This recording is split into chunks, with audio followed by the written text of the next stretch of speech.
session. I appreciate everyone who has come out this evening to talk about and help us discuss educational issues affecting our district. So I'd like to welcome everybody who has come here. I'd like to stand and observe a moment of silence.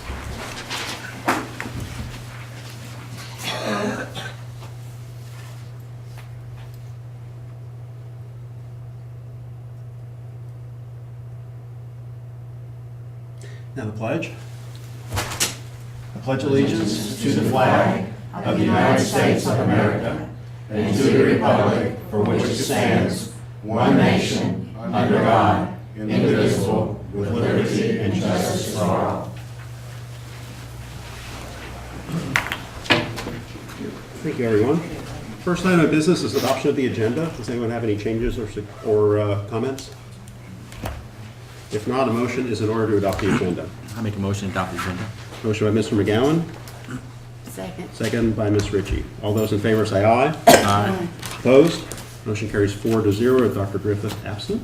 Motion is in order to excuse Dr. Griffith. I move that we excuse Dr. Griffith from tonight's meeting. Motion by Ms. Hicks, I'll second.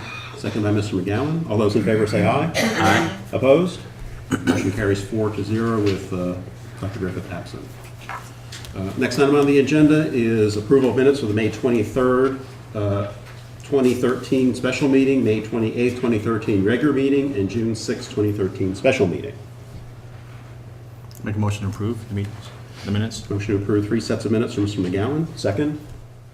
Second. Second by Ms. Ritchie. All those in favor say aye. Aye. Opposed? Motion carries 4-0 with Dr. Griffith absent. We do not have any student staff recognition. Anyone sign in for public comments? No? Okay. Superintendent's report without Dr. Ferris here. I'll go ahead and do that. Item number 3 is update on GRC High School and Area Technology Center construction project. Mr. Morrell. I'm going to let Mr. Rasty kind of go ahead and share with you some of the slides and stuff he's put together for us. Good evening. Thank you, Dr. Thank you. You can go ahead to the first slide there.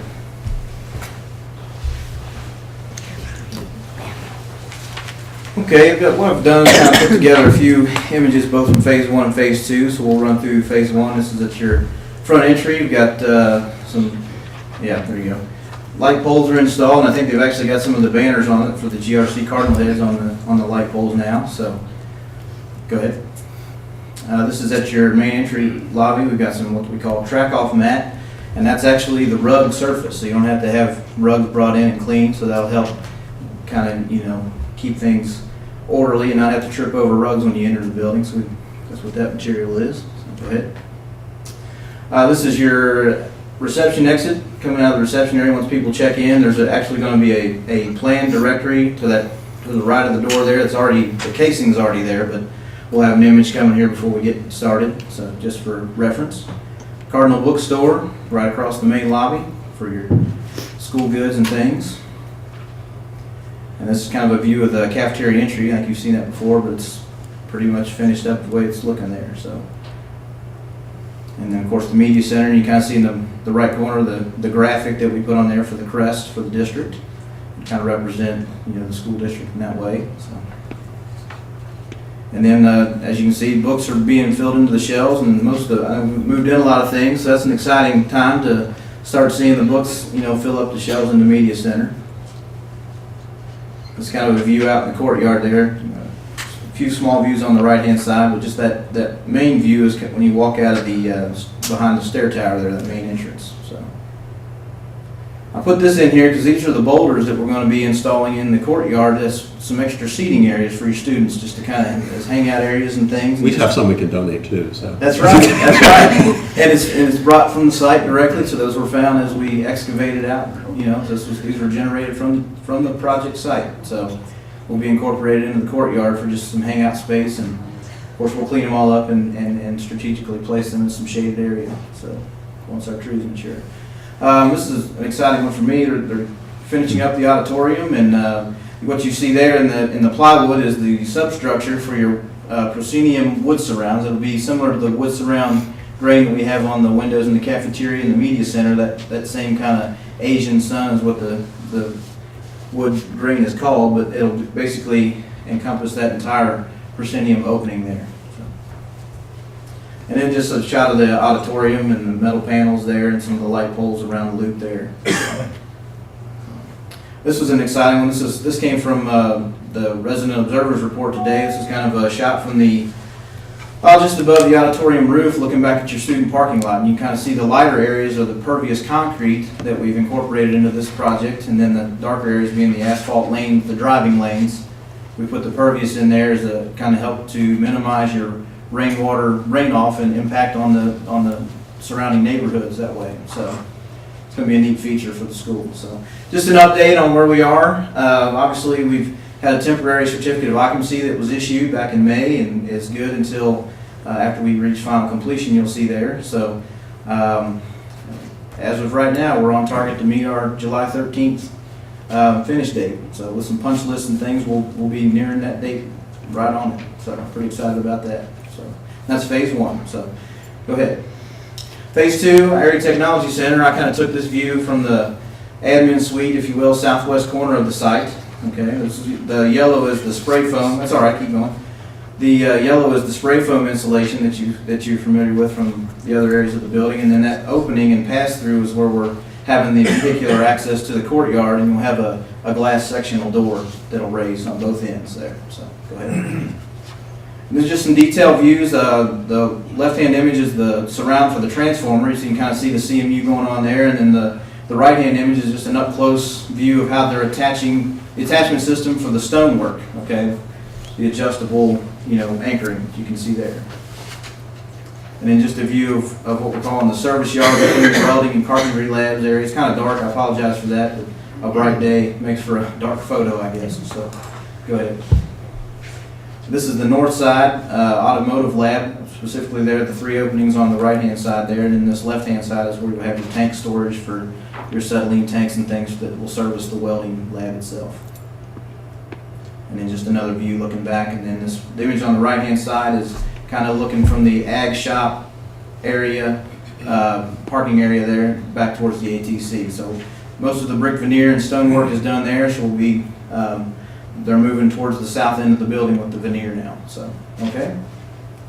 And this is a shot on the inside the courtyard, so you can kind of see similar to the pass-through on the other end. This is kind of the exit into the courtyard, and that will be wrapped with the metal panel similar to what's on the auditorium with the darker accent colors and everything will be incorporated to where you're seeing them put the Z-strips on the CMU right there, and they'll come back and spray over that before they put the panels on. So.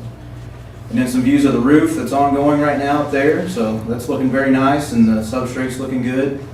So, and there's the workers just working on the edge conditions there. So, yeah, a few details there. So, again, for the ATC, we're looking at substantial completion date of November 2nd, and final completion December 2nd, and then moving in January. And I talked to the contractor last week, and he feels very confident that we're going to be meeting that November date of substantial completion. So, good news on that front as well. So. Ahead for the next one, Jeff. One of the things that we talked about earlier in the project was creating a monument sign. And this is where we're kind of asking for some input from you all. What we've kind of shown on this graphic, A and B, are two locations at the main entry.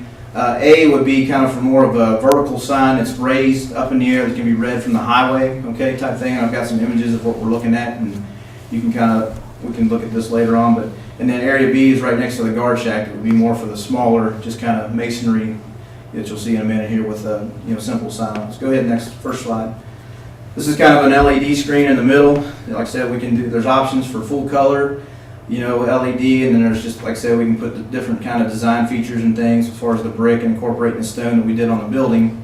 And then that would be like option one, to kind of go in that area B that I showed previously. Next slide. Again, this is kind of another option, and these are all flexible. I mean, with your input, we can kind of decide what you like or don't like, and go from there from a design standpoint. And again, just trying to incorporate components from the building into the monument sign that'll be out towards the front. Next slide. And then this is kind of getting more towards the vertical raised sign that would be more of a pre-manufactured type, display at the top with your logo of your choice, and that's a customized graphic, so we can change it. That's just an example, and we can change it to be whatever you want and having an LED screen. The next option would be to flip those two if you think the LED screen on top would be more advantageous to people going up and down the highway there and getting their information that they need, from the school. And then finally, the last option would be to incorporate the stone base with that to kind of give it that extra height a little bit there to raise you above the berm from the church lot, if you will, and the fence, get you above the message, you're not blocking any of the text, so. And then I think that's kind of where we were, and then just kind of just a Photoshop view that you can kind of see, get an idea of what we're talking about as a view from the highway if you wanted to do something, that's kind of what it would look like, so. So if there's any questions or any opinions on the sign, like I said, we've got the PowerPoint there, and we can email that to you all if you'd like to look at it further and kind of get your feedback and kind of poll everyone to see. Like no price tags too. Oh, sure. That's part of it. Now, I'll tell you that the pre-manufactured sign, I got a pricing permit today, was like $60,000 just for the sign and the LED screen. And that's kind of the high end, obviously. And then that's adding on to, if we're putting any kind of masonry at the bottom, so we're talking anywhere from 60 to maybe even like 100,000 if we get in that range. And that's the Cadillac. Okay, we don't have to obviously do that, but that's like the high end of the sign of what we would have. And then we can obviously downgrade from there as to something that would be more, effective for what you need. On the phase one, back when that was first being discussed and we had the first construction pictures, there was discussion about the administrative suites, plural, being in various parts of the building. But when I go in the new building, it appears that all the administrative suite is in one location. What happened with the redesign? I'll speak. I think what we ended up with through programming was the administrative suite stacked, so we ended up having administrators on both levels of the building. And then we do have a satellite office even on the lower level, kind of the walkout basement level, if you will, down around the van room there. So no, we got an administrator that could be in that lower level. Okay, so is that currently, it looked like all the principals and assistant principals were in one area, in that main they downstairs area. For the most part, they are all right there, except like I say, one administrator that's going to be, we've separated counseling and administration functions in terms of principals and counselors to upstairs, and then have more of the public domain as people come in with the nurse and, Right. family resource and youth service center. It's down there on that first floor. But there will be administrative supervision in multiple instructional areas, is that correct? Well, I guess it depends on what, we don't have offices that are remote. We've had that conversation, and it was decided in programming that then if someone needed to meet with one of the principals, 10th grade principal, that they could go immediately upstairs versus all of a sudden sending someone through the building on a hike to try to find that administrator. Thank you. Any questions? No. Actually, if you can send us the options on the sign and what the price tags are for all of them. Certainly. We just want to try to get this in front of you, get the conversation started, obviously. So, all right, thank you very much. Thank you. Next is item number 4, update on the Willis Justice Construction Project. Mr. Smith.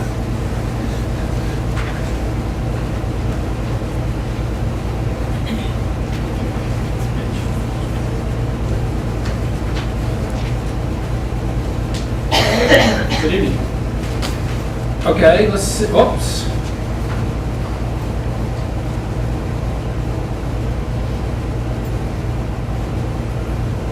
That looks more familiar. Thanks. Okay, briefly, give you an update on where we are in terms of schedule and budget, which I think is always at the forefront of a board's mind, and then give you some pictures which illustrate the building in the current state it is. Some of those were taken today and some of them were taken last week, so it gives you a pretty good overview of where we are currently. And then Kenny Davis is with us tonight, Codell, in terms of any specific questions you have about work ongoing on the site that I don't cover or can't answer. He's here for that. So, original bid was $13,362,342, which gave us a contingency of $670,665,000. That was the 5% required by the Department of Education. We have remaining $547,786.01 apparently. So we have an extra cent there if we need it. So given that the project is 90% complete, and remember that 90% comes from the pay application, which is effectively 30 days behind, so they're really probably more like 95, Kenny? Yes, sir. Looking on site now. And you'll see that as we go through the pictures.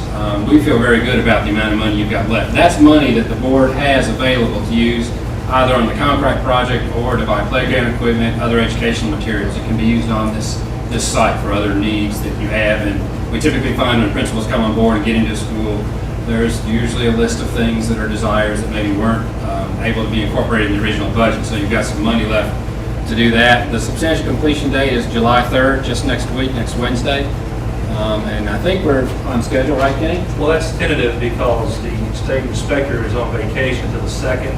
Oh, With the okay. holidays, it will either be the 3rd or the 8th, which is that following Monday.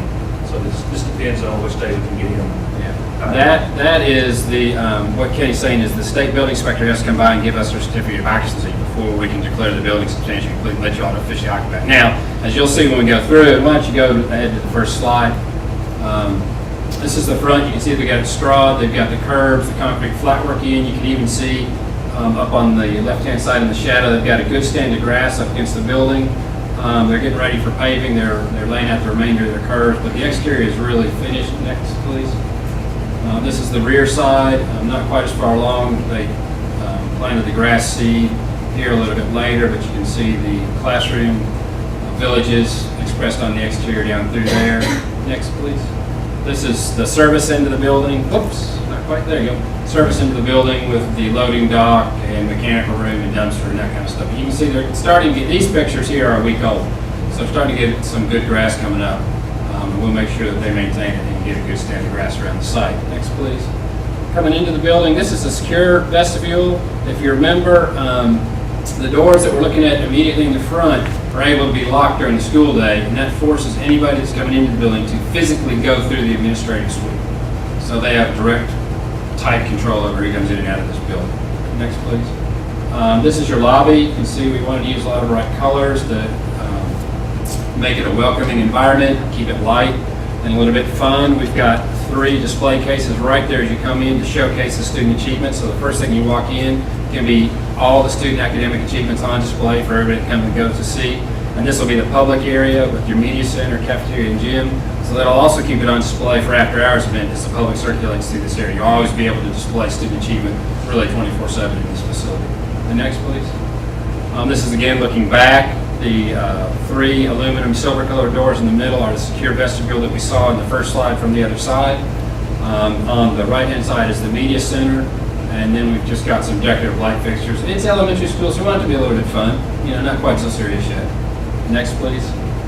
This is the media center. Looking through, you can see they've got the plastic on the lights just to protect the finish, but they're up and operating.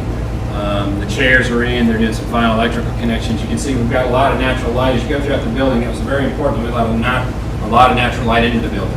You'll see that throughout. Next, please. This is looking at the media center with the reading key at the front there, and then looking back, the circulation desk where you see the green soffit on the left-hand side back there. Next, please. This is your gymnasium. We've got the bleachers. We've got 6 basketball goals, all of which are retractable. And we've got your gym floor painted for basketball, and we've also got volleyball striped in there with the stanchions built into the floor, so you don't have to roll the big, heavy volleyball stanchions in and out. You just get the ball inside of it. Very convenient. Next, please. This is looking at a classroom, one of the resource rooms, which is education speak for a half-size classroom, generally accommodates pull-out type educational programs. Again, you can see a lot of natural daylight. Next, please. This is a classroom. You can see, again, we've got a large amount of daylight coming in. This is on the back side, and you can see that's the back of the visitors' grandstands, the football field, the middle school football field back there to give you a frame of reference. You can see the floors are nice and shiny. That's because the staff has been in and is waxing them already. And you can see this is from Fannie Bushball. Those are some materials? Yeah. That's from Central. This is Central, okay. I couldn't remember the order in which everybody moved, but you can see, and there'll be some other shots. They've moved a lot of materials from the schools that are going to be occupying this in there already, and they'll have plenty of time to get in and set them up. Next, please. This is one of our extending learning centers. If you remember, we wanted to create that unifying feel with the 6 classrooms. And so this is at the end closest to Central, and you see we have a lot of natural daylight through there, as well as, again, some color to keep it bright and fun as we go throughout the school. Next, please. It's another one looking back. You see the large white surface in the center there. That is all marker board surface. So you can use that as a projection surface if you like, or it's magnetic, so you can pin up all kinds of displays and educational materials and instructional materials, or you can use markers to mark on and have a group instruction there if you need. So, and that's on either side of that extended learning space. And you can see in the recess back towards the classrooms, we've got some tack boards there for some more long-term display of educational, instructional material and student achievements as well. Next, please. And that's it. So, any questions? Thank you very much. Could I ask for 1 minute to give you a brief update on the middle school Yes, and go the ahead. George R. Clark High School project? Thanks, Thank you. If you would. This is Mitch Hunter with my office. I don't believe you all have met him before. Perhaps you've seen him. You were in Montgomery County or Jessamine County. He did the elementary schools over there recently. What Mitch is passing out to you is a project schedule. And while he does that, I'll just give you a brief update. I think, Jeff, you've got a copy of those too. If you have we can put for the public, let's put the middle school, Clark Middle up first. And while he does that, I'll give you a brief update on where we are. The BG1s were approved on schedule in compliance with the Department of Education's requirements. They were sent up to the Department of Education and have been approved. I'm kind of going through here, so if I'm telling you stuff you already know and you don't want me to skip ahead, just feel free to fast forward me. They've been approved. We have set our draft contracts up to the Department of Education, which is the next step. We can't do anything on it until they have a BG1 because in the Department of Education's world, it doesn't exist to get the BG1 and the BG number on file. So all that's taken place. The next step was to talk to the Department of Education about the schedule. We drew up two schedules. The first one is the Clark Middle School schedule that each of the board members has a copy of, and we've got it up on the screen here for those in the audience that want to follow along with us. The reason we met with the Department of Education is because if you remember in their letter, they wanted the construction documents for both projects to be approved by the board in November. Now, for Clark Middle, that's not a problem. We're actually going to beat that schedule. We're going to beat all their milestones that they have for a Clark Middle project. On the Clark GRC high school project, it is a much larger project requiring a greater amount of work effort. So those dates actually vary a little bit. Now, what I've done is I've taken these schedules and I have gone up and met with Kay Kennedy, who is the director that was here at the school board meeting, and went over the schedule with her and talked about why we needed to have the schedule that we have. And she was very understanding. She didn't see a problem with it. If you remember in the, I think it was at the bottom, in the paragraph at the bottom of the first or second page, they did say that if for any reason there was flexibility needed in the schedule or if the milestones couldn't be met, I think they would give us some flexibility.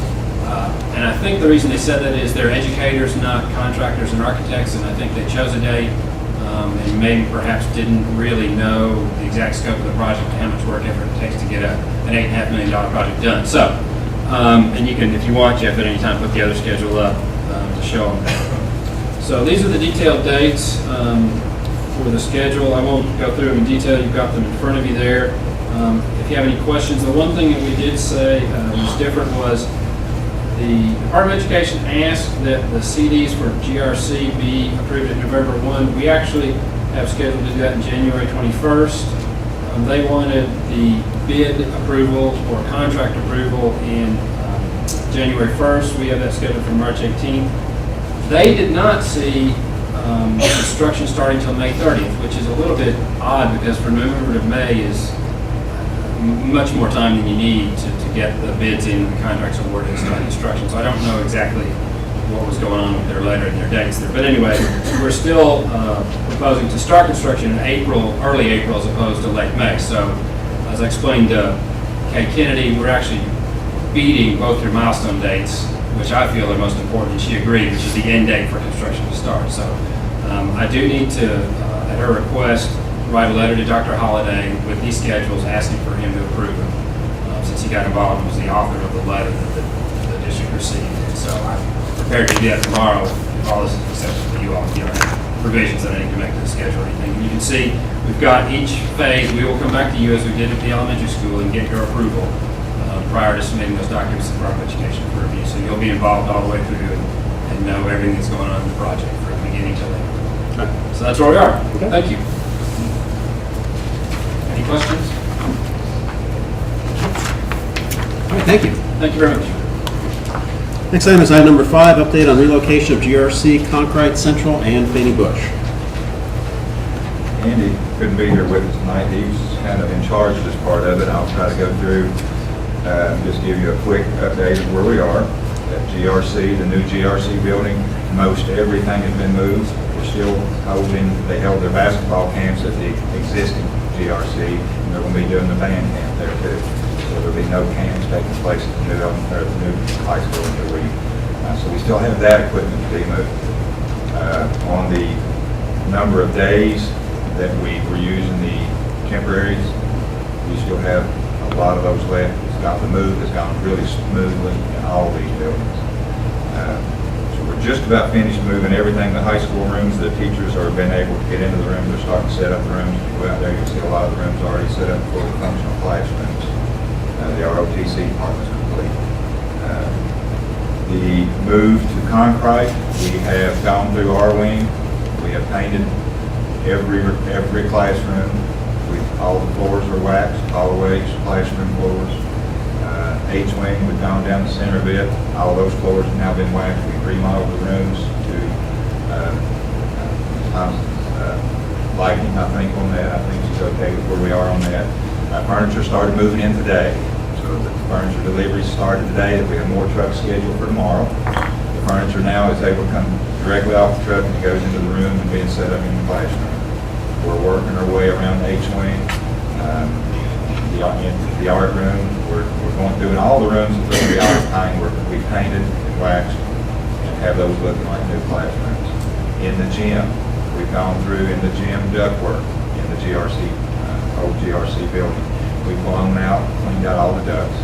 We've painted, cleaned off all the ducts at the ceiling level. Have had all those painted. Crews been painting all those and starting. I think they were supposed to start today, and I didn't make it out there today to see that they got started. They're blowing the sound insulation on the ceiling in there. Tomorrow, yes, okay, thank you, Mike. Tomorrow they'll be there. They're starting to blow the sound insulation on the ceiling in that gym. It's going to make the gym look like a new gym.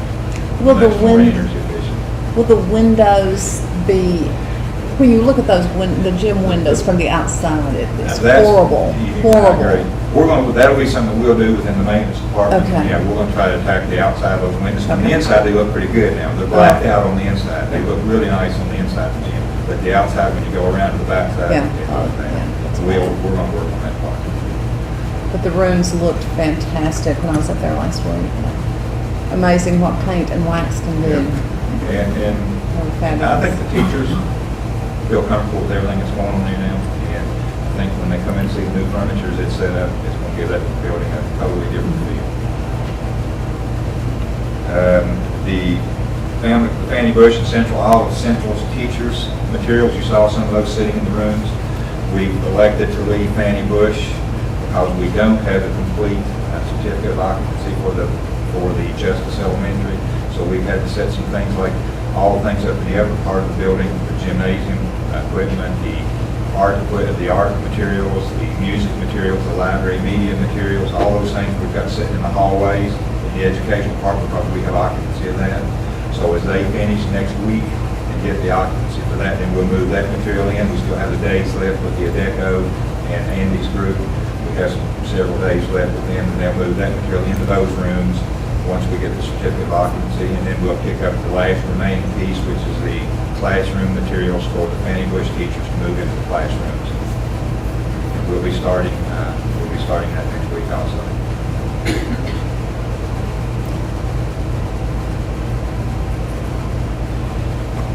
Any questions? Is new GRC moved into just about or completely? Yes. Okay. It's pretty, all the teachers have access to their classrooms and start setting up rooms like a lot of them have already. ROTC, and they were in there in 2 days, they've got it looking like, Is the chill beam system working in working. every room?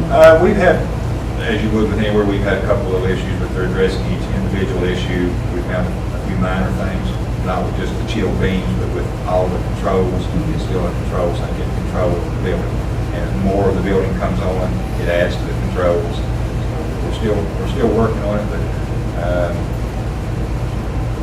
Columbia's, I'm not aware of anything right now that any areas. So it's all we thought it would be and hoped it would be, and Yeah, I mean, it won't get its full test until we're about 1,700 students. Right. They're putting on a lot of VT. We haven't had any rain inside. Yeah, no rain. That's a good you thing. can. But the building, when you go through it, it's cool and comfortable for all parts of the building, so. We're where we want to be right now. When are you scheduled to demolish Central? Do you know? It's not going to happen, it's kind of got backed up a week, the asbestos abatement is, because now they went on and completed the concrete building first, and then now they're moving into Central. So it's probably another week, we're probably looking at. I was told Monday, I was told Friday they'd be done this week with the asbestos. We're set up to get there on Monday, and you'll start seeing some of the outside portions, the canopy and all that, starting to come down first. I've worked with John Hagan. John Hagan's going to give me a 48-hour notice. So Please. if anything happens, so we can put it out there so that everybody that wants to come out to see it will be able to come out. It won't be done at night. No, oh no. Okay. Just want to squash that rumor. I'll get a 48-hour notice and I'll get it to you, so we put it out with all our. Thank you. And you have item number 6 also. Overview of 2745 Boone Avenue, GRC High School's fire, police, and EMS radio frequency proposal. I included in your information packet the cost of the radio project for out here. This is a part of the building project that comes out of the equipment part of the budget for the BG1. It's $11,240.52. That's a repeater inside the building. And, you know, we had the trainings out there and the police, fire, EMS radios, as well as cell phones that have good reception. This will address the radio reception. Also included in here are radios for all the administration. The repeater boosts that signal for the administrators throughout the building so they have clear contact with each other, no matter where they are in the building. Also has, through this, the fire EMS people can use that repeater once they're inside the building to boost their radio signal so that they have complete contact also. We've already been in the building. This should be up and operational within 3 weeks. Then we have taken the radios inside the building. We have done pre-tests with the amp and everything there, so it's going to be fully functional. We've had the fire and EMS people involved with us when we're testing the radios to ensure they've met their expectations. So probably within 3 weeks we'll have that up fully functional. Any questions? I think police and fire will be happy with that. That was a Yes. big source of Yes. concern after the Training. at the last training. Okay. Item number 7, overview of 2012-2013 math results. We'll do Clark Middle School first. Ms. Whitesides. Good evening, everyone. Welcome back. We were asked to share the middle school map data with you this evening, and I think you've had that. You've looked at the pretty rainbow-colored map as we have seen it over time. I would like to start with fall and spring of 2012 and 13, and I have been very pleased with our reading. We have maintained positive results and increased from the fall to the spring in all 3 grade levels, showing most growth in the reading area in the 8th grade, 8% there from 52 and 2/10 to 60 and 2/10% growth in the 8th grade. And then in the math, we have shown again in the 8th grade the most growth. And that really makes me happy because we get our kids ready for high school, and that's exactly what our goal is. But I would like to share one other little tidbit of information with you. If you look back to fall 2010, where our 8th graders this year who just left us began with us in the 6th grade, they came in the fall with 30% of them on grade level.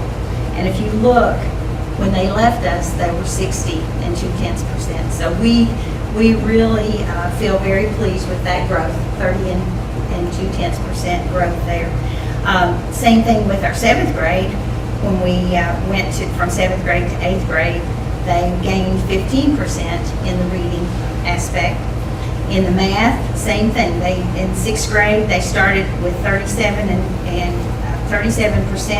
and they left us at 52 9/10%. So we feel very good about their growth while they were at Clark Middle. Any questions? We chose not to do the winter because we felt that we had enough data with the mastery checks and the teacher's assessment, formative and summative assessments. And so both Conkright and Clark Middle chose not to do the winter math this year, this past year. We haven't had any discussion yet as to what we're going to do with the upcoming year.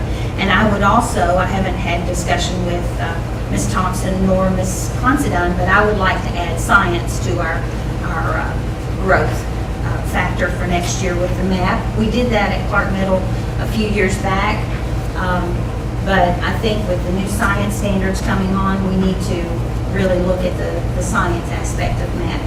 So we're going to contemplate that, but it is kind of expensive. Yes. Any questions? I was wondering about the lack of the winter scoring there, and Yes.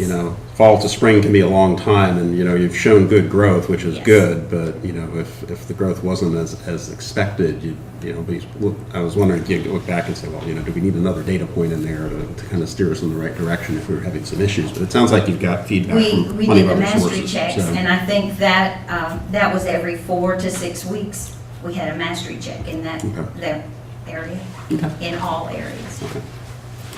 Any questions? Thank you. All right. Conkright Middle School. Ms. Thompson. I think it says Wisconsin. I was going to say, I almost said Wisconsin. I was on vacation last week and I shouldn't have gone because I came home feeling really bad. Is that my dad? Okay. As Ms. Whiteside says, you had the data. We were pleased with our 6th and 7th grade, both in reading and in math. They weren't as high, didn't end as high as it did in the spring of 2012, but you'll see that the kids came in a lot lower in the fall of 2012 than they did in the fall of 2011, so different kids. But the growth was there in both 6th and 7th grade. 8th grade, not so much. Do I think my 8th graders regressed and didn't read as well in March as they did in August? Absolutely not. But certainly those scores make you, do a lot of thinking about what might have happened. So I can just share with you that those 8th graders took that test the week they left for Washington, D.C. They left on Thursday, and they took the test Monday, Tuesday, and Wednesday. Perhaps not good timing. They were our first group to test. We had a lot of difficulties, half technical difficulties, half of it was Northwest difficulties, so it took us about 3 days to get it right. When it was all said and done, we found that we had a whole class of 8th graders and 6th graders that had not taken the right test, or had taken it without goals instead of with goals. So I asked Ms. Lindbergh to open that window back up after spring break, and those kids retested. When they tested the first time, those numbers were sitting on 54, no growth, but didn't go backwards either. When we retested them after spring break, we ended up going backwards. So you can make what you will out of that. Kids don't typically do well when they retest on that, even though I gave them the old, we're so sorry this happened and we really need you to do this very well. My 6th and 7th grade had a double block or 90 minutes of language arts and math in the 6th and 7th grade, and they did not in the 8th. We took our $22,000 you all gave us last December and put that in our 7th grade, and put another language arts teacher in our 7th grade in January, and we feel like it really made a difference. I think the testing environment makes a huge difference on that test. And so what I said to my staff is that's the last time we'll use that excuse. We need to get that testing environment cleaned up. And I'm hoping in our new building with our new technology that we'll have a little bit better luck. But, this is a test that has a lot of variance, a huge standard deviation. In reading, it's 15 points, and math, it's 17 points. So if you apply that standard deviation, we're right in the middle. I'm a big believer that MAP is an excellent tool for diagnostic purposes for kids on the low end and the high end. It does a great job identifying those kids for us. But when you start looking in the middle, the variance is what it is. So please trust, when we get our test scores in the fall, you'll find those 8th graders absolutely are reading better at the end of the year than they were at the beginning. So, any other questions? Questions, Ms. Thompson? Okay, thank you.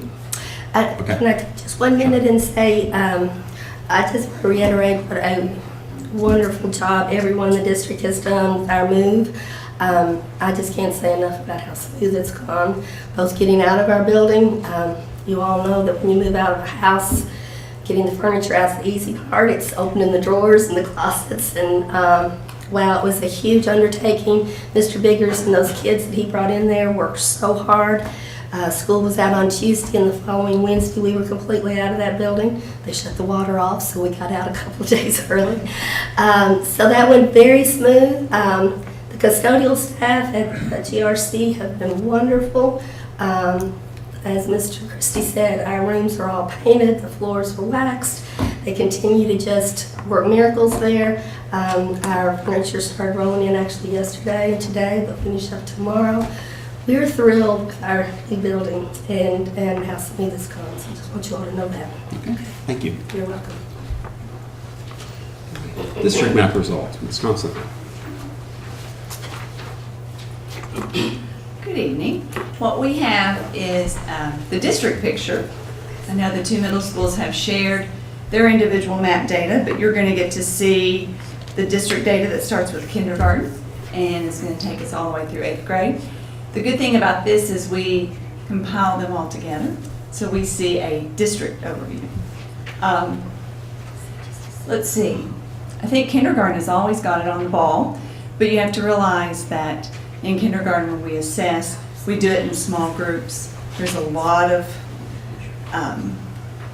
adults available. And then when they go to 1st grade, we kind of pull those supports back, and we can always see a dip in there. 2nd, looks like they're kind of maintaining. 3rd went down a little bit in reading. 4th grade went down a little bit. And so did 5th grade. So we've always seen a spike at winter time. We're not quite sure why. NWEA doesn't really have a good answer for us. We've asked that before. Sometimes when we test, remember this data looks real, but it was done in March. So we go back to right before spring break, 3 weeks before spring break.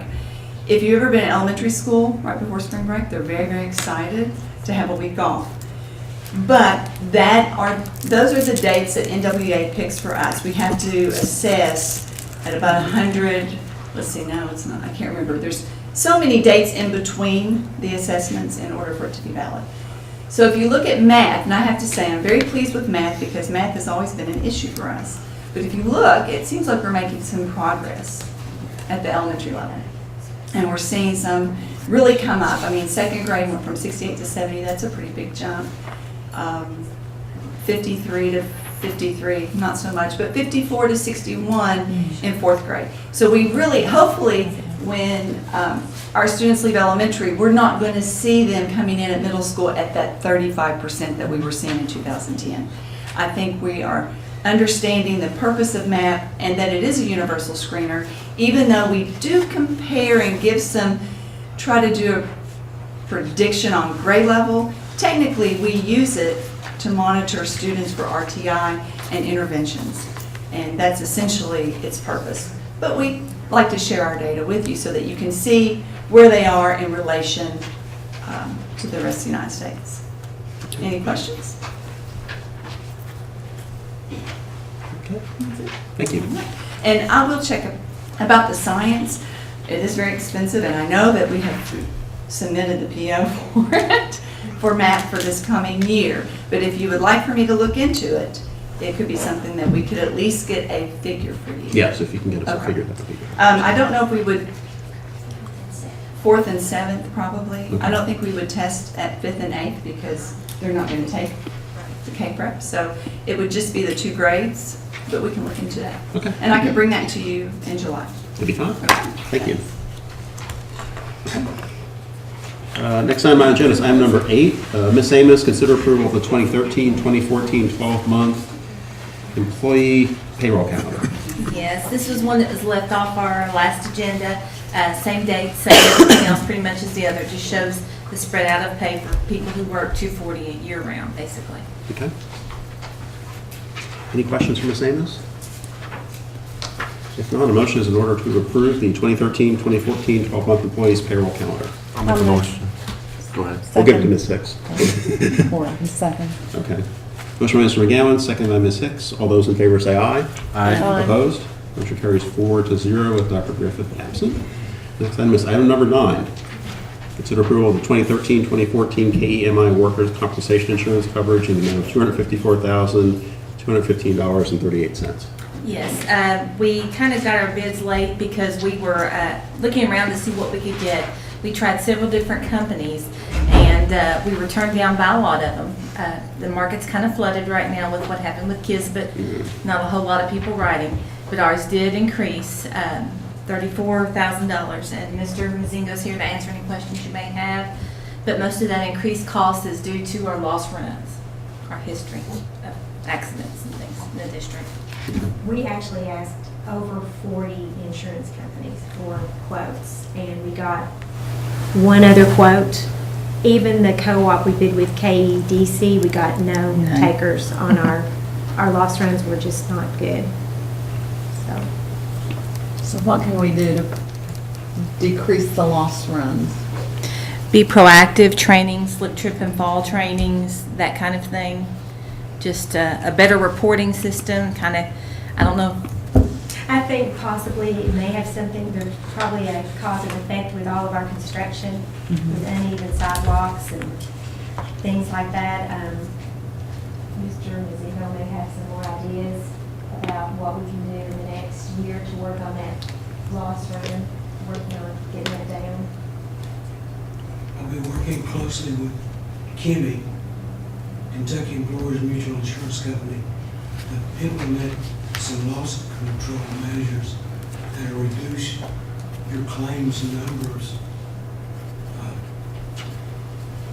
It's not going to happen overnight. It'll probably take at least a year, maybe a little longer, but you will see in time with you all as a corporation and the programs that we'll implement, you'll see a change in that. Our mod factor is based on how many years back is it? With Max? 3. 3 years back. So it's based on accidents and things that have happened for 3 years. It's just not this past year. We used to get a report that identified, it was kind of on an annual basis, that may be in July or something, that showed a breakdown of the By different, location. yes, and the different kinds of claims. When do we get that again? We can have that in July. We can do that. That might be Yes, helpful please. for us. Okay. Yes, that would be very helpful. And by department. Yes. Right. So you are saying if we can do some training and do some things to decrease the number of injuries, we have this number will go back down. Yeah. So not necessarily- But it won't go down overnight because what Right. our high claims will be on there follows us for 3 years. Okay. So. Okay. Any other questions? Yeah, I would really appreciate having, Breakdown. and that's probably Yes. something that we should put on With this.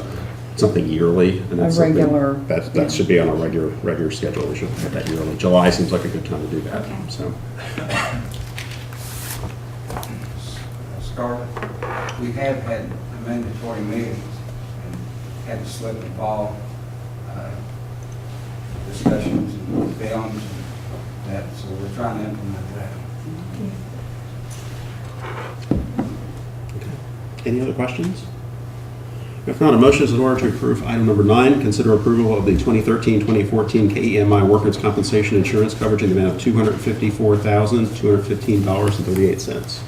I move that we approve the 2013-2014 KEMI workers' compensation insurance coverage in the amount of $254,215.38. Motion by Ms. Hicks, I'll second. second by Mr. McGowan. All those in favor say aye. Aye. Opposed? Motion carries 4-0 with Dr. Griffith absent.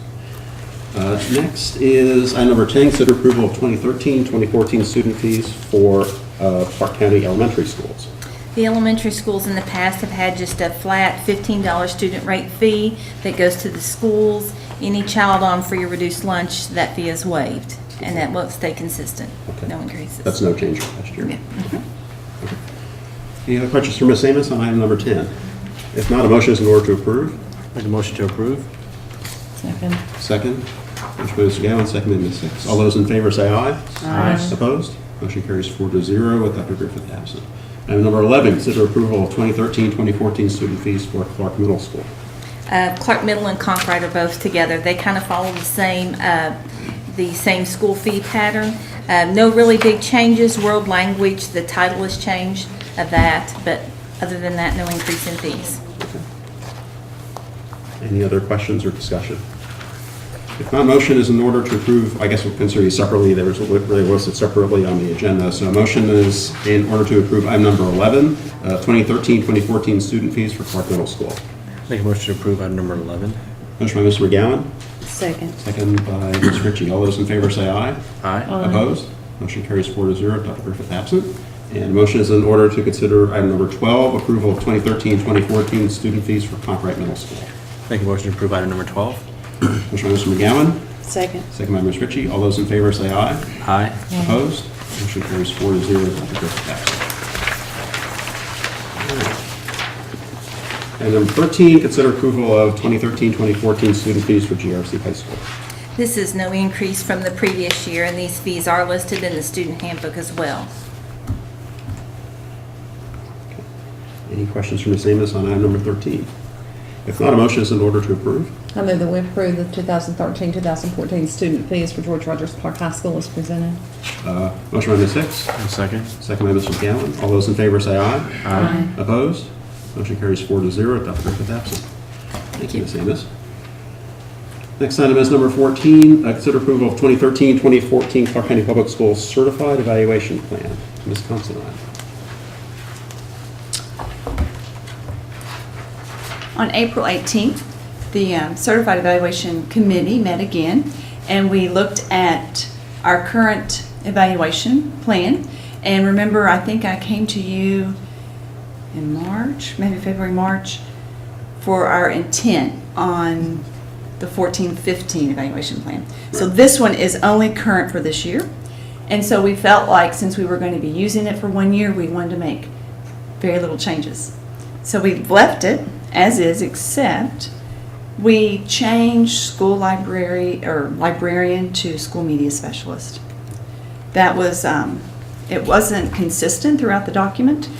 I tried to go in and clean up some of the fonts from the copy that I had, so hopefully it's going to be a little bit easier to read, but the other than that, we did not decide to make any changes. All the dates stayed the same, the appeals process stayed the same, because we knew that it was going to change for the following year.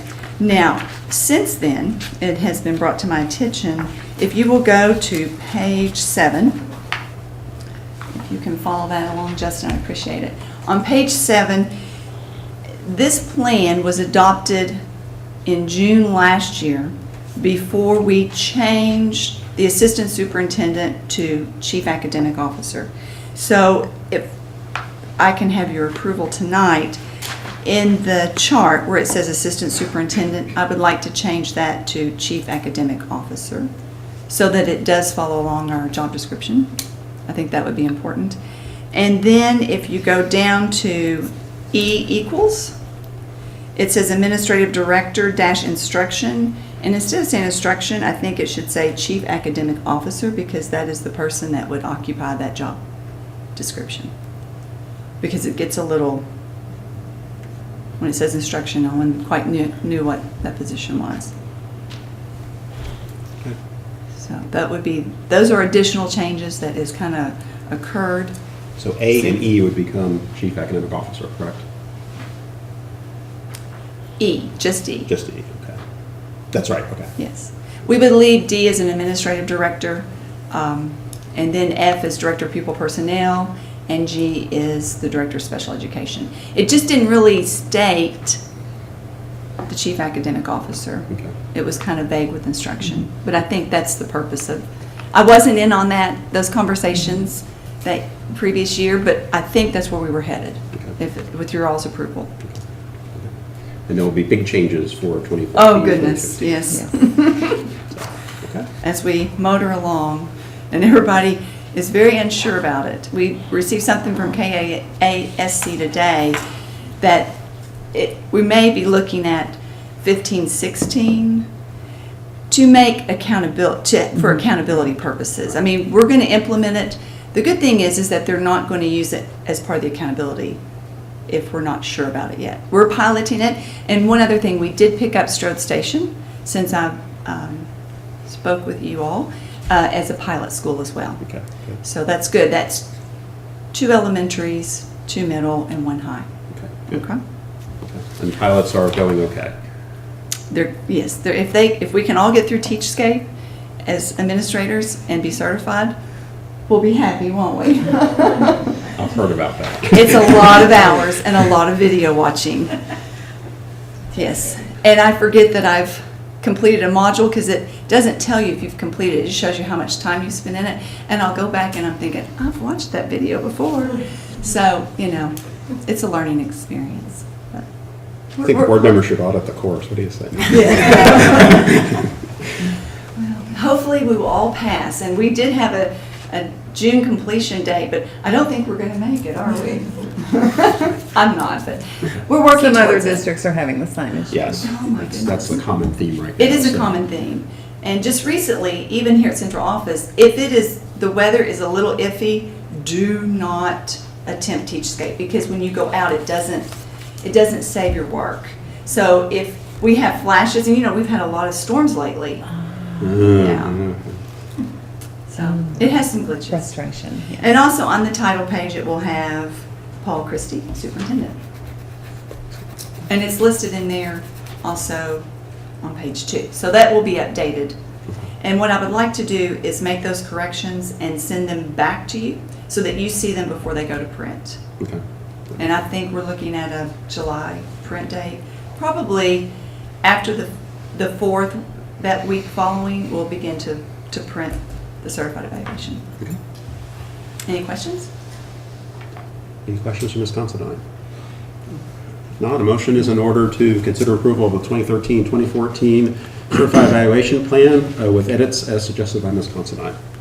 Make a motion to approve the 2013-2014 CCPS Certified Evaluation Plan. Second. Ms. McGowan, second by Ms. Hicks. All those in favor say aye. Aye. Opposed? Motion carries 4-0. Dr. Griffith absent. Item number 15, consider approval of the 2013-2014 classified evaluation plan. As you all, most of you know, we redid these last year totally, so we felt pretty happy with them, although I did put them back out there to all the committee members this year to look at again to see if there were any glitches in the system from last year. We've done basically a few name changes. On the administrative employee evaluation, I did add the rating definition to the top of each section. That was a request by some of the people that were doing the evaluations. They said it was hard to remember on the scale of 1 to 5 what the scale of 1 to 5 meant, so we added that. That henceforth caused us to have to change some page numbers, and all committee members did respond. So other than that, everything's the same. The appeals. Any questions on it? Concerns?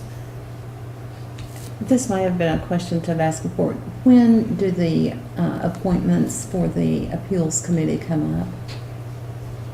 It's in our plan.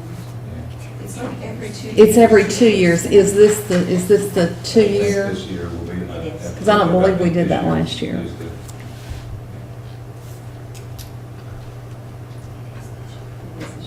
Okay. And at what point is that done? It's usually not before we get on because it's a ballot. Right. So it would have to be addressed as soon as everybody comes back in August. Okay. Because they are appointed by their peers. Right, They're yes. voted on. I think the board appoints one member Yes. and the peers select the other two. I'll be honest with you, I'm not sure about that. I believe it's If it is two. this year, but we need to research that. Yes. Any other questions on the classified evaluations? If not, a motion is in order to consider approval of the 2013-2014 Clark County Public Schools Classified Evaluation Plan. Make a motion to approve the 2013-2014 Clark County Public School Classified Evaluation Plan. Motion by Mr. McGowan, Second. second by Ms. Ritchie. All those in favor say aye. Aye. Aye. Opposed? Motion carries 4-0. Dr. Griffith absent. Thank you. And Ms. Ryan, item number 16, consider approval of Family Resource and Youth Service Center Job Coordinator job description. Okay. I have done a tremendous amount of clarification on the wording, and I hope it's more clear now. Are there questions on what we're trying to accomplish at this point? Review with us again. Yes. Okay. What happens is, if you've got the transmittal, if you don't mind, I'll probably read it because it's very thorough and I think it's helpful. It's due to the anticipated reallocation of Family Resource Youth Service Center coordinators that will occur with the closing and merging of schools. Barbara Disney has worked with district staff to find ways to maximize savings to the FRISC grant. We are asking the board to change the job description to add the educational requirement of a 4-year degree, enabling those with bachelor's degrees to pay into the KTRS, Kentucky Teachers Retirement System. The matching portion that the grant will be required to pay for the KTRS system and Medicare is 2.95%, substantially less than the matching portion if they pay into the classified evaluation employee retirement system plan, which is 27.2%. There's a substantial difference in the amount they pay. The savings to the grant for the next year alone would be approximately $40,000. The excess funds then could be used to provide services to the students, and currently the issue is just about all of the grant is going to pay salaries, and there's not much left over to use for the students. So several districts are going to this requirement. The concern came that we currently have 8 family youth services coordinators, and 3 of the 8 do not have bachelor's degrees. So I understand the concern. I think we've all been through that the last couple of months, and we've started to figure out what would be the best thing to do. And the word grandfathering came to mind. And what we wanted to make happen would be the 3 of the 8 who do not hold the 4-year bachelor's degrees, but have served our school system for many years, would be able to apply for any FRISC coordinator positions that become available as a result of the closing and merging of schools. That way everybody has the chance to apply even if they don't have a 4-year degree and they've been with us. Now it's not a definite that those FRISC positions will even be posted. Those decisions are made by the grant itself. And that would be done with the DPP, who's in charge of the grant, with the person that does the grant, and they sit down together and make those decisions. But if they are posted, the positions are posted, then everyone would be able to apply for the open positions.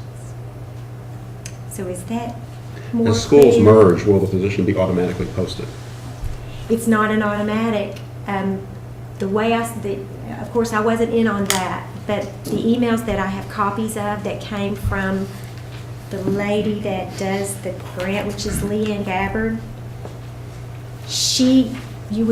when the time comes for a school to merge, then what Barbara Disney did, she would get with Leanne, give her the situation, what schools are merging into, what schools, who's going to be there, what student population there's going to be, what the grant funding is going to be for that year, and then Leanne got together with the person that's over her, and then she sent back the emails of, no, that job won't need to be posted, or yes, we think that that job should be posted.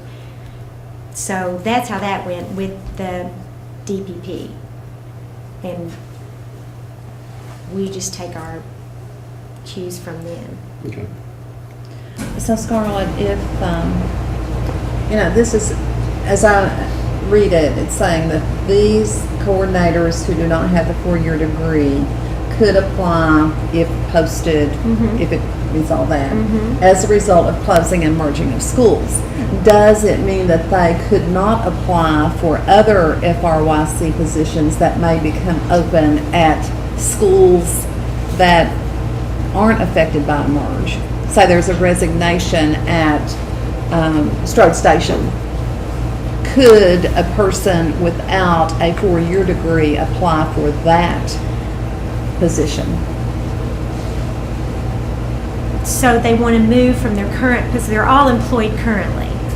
They all But when the merge occurs, there won't be enough schools to accommodate all the positions, will there? There may be. There may well be. It just depends on how the grant is, how the DPP works with Leanne Gabbard to decide. There may well be spots for everyone, and then the grant could be cut, is what I've been told, and there could be a reduction of FRISC coordinators. So this is basically saying that anybody that's currently in a position, they currently all have jobs for the 13-14 school year. Right, because the merges have not yet occurred. And we're anticipating that if there, as a result of the mergers, if there are new jobs available, these people can apply. Okay. But they may well not even be posted. The grant people may say, well, we don't feel that these jobs need to be posted. You've got people in there. And that would be between the DPP and Leanne Gabbard. But right now, we have all these FRISC coordinators that could begin paying into KTRS immediately. And it's a huge savings. Yes. So it's up to the board to decide. But no one's losing a job this year. Everybody's got a job, and there's no cuts anticipated for next year. That really is neither here nor there on this, because this is basically our job description now requiring a 4-year degree for the future. This funding we're talking about is based on free and reduced lunch counts. And if the schools merge and there's a high free and reduced lunch count in one school, it may have a director and assistant director. It just depends on the student population at the time. That's how the funds get to us. And the cabinet for family services, they're the ones who give us the grant. Okay, the question I had looking at the job description was, it says bachelor's degree, so if anybody who is going to apply for a job that did not have a bachelor's degree but was a current family resource use coordinator, would they be discounted based on that, on that job description? This was a toughie, and I've really worked on it a lot, but the way I looked at it would be, and anybody that's got some insight could tell me, but I felt like that for this time, if you approve this agenda item, that would be allowing these people to apply for that position now. The problem, Dr. Kudak, and this was kind of hard to understand, and Gina might be able to help me with it, is KTRS requires the job description to read that the 4-year degree or bachelor's degree is required before you can pay into KTRS. They require that on the job description before you can pay into KTRS. So would these 3 folks not be able to They pay wouldn't be able to into- pay in. They would still continue with their CERS. Okay. At the higher rate. So At the higher rate. Okay. But we would have some in KTRS and some in CERS. They are reciprocal retirement systems. So if somebody's been paying into CERS 20 years and they want to do their last 7 in KTRS, they can get their full 27 years and retire for full benefits. That they're not losing any.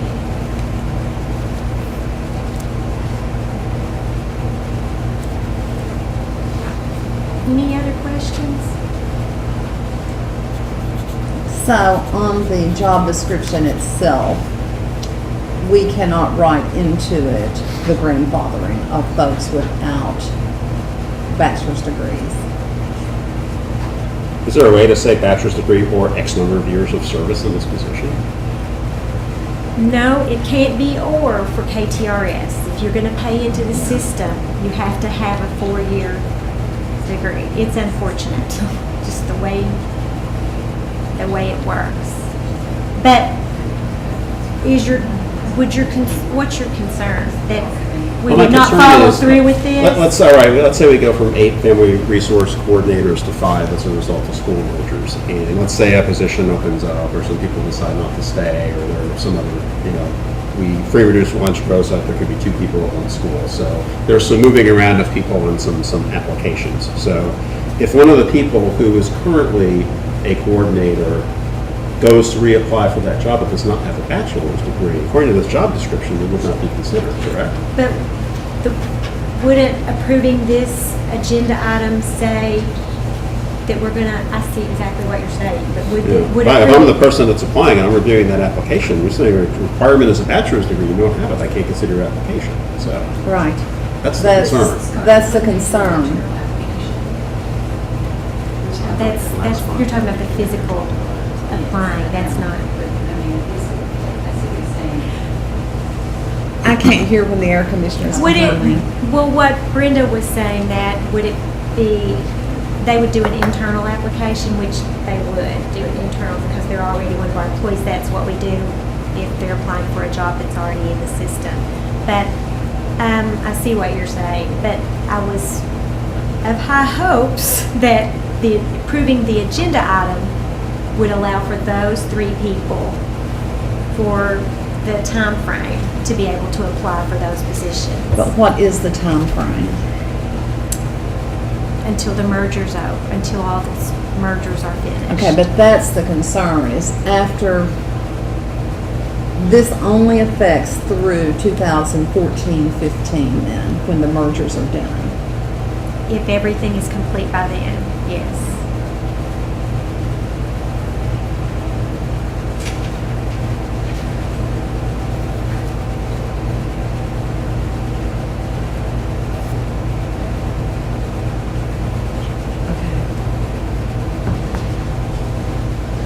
Now, who at the state is, I guess somebody can contact or talk to if we have questions?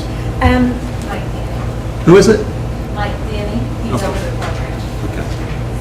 So the Leanne Gabbard person is not a KDE person? He's over her, and I will email you their information tomorrow. Would that be good? Let's do that. Okay.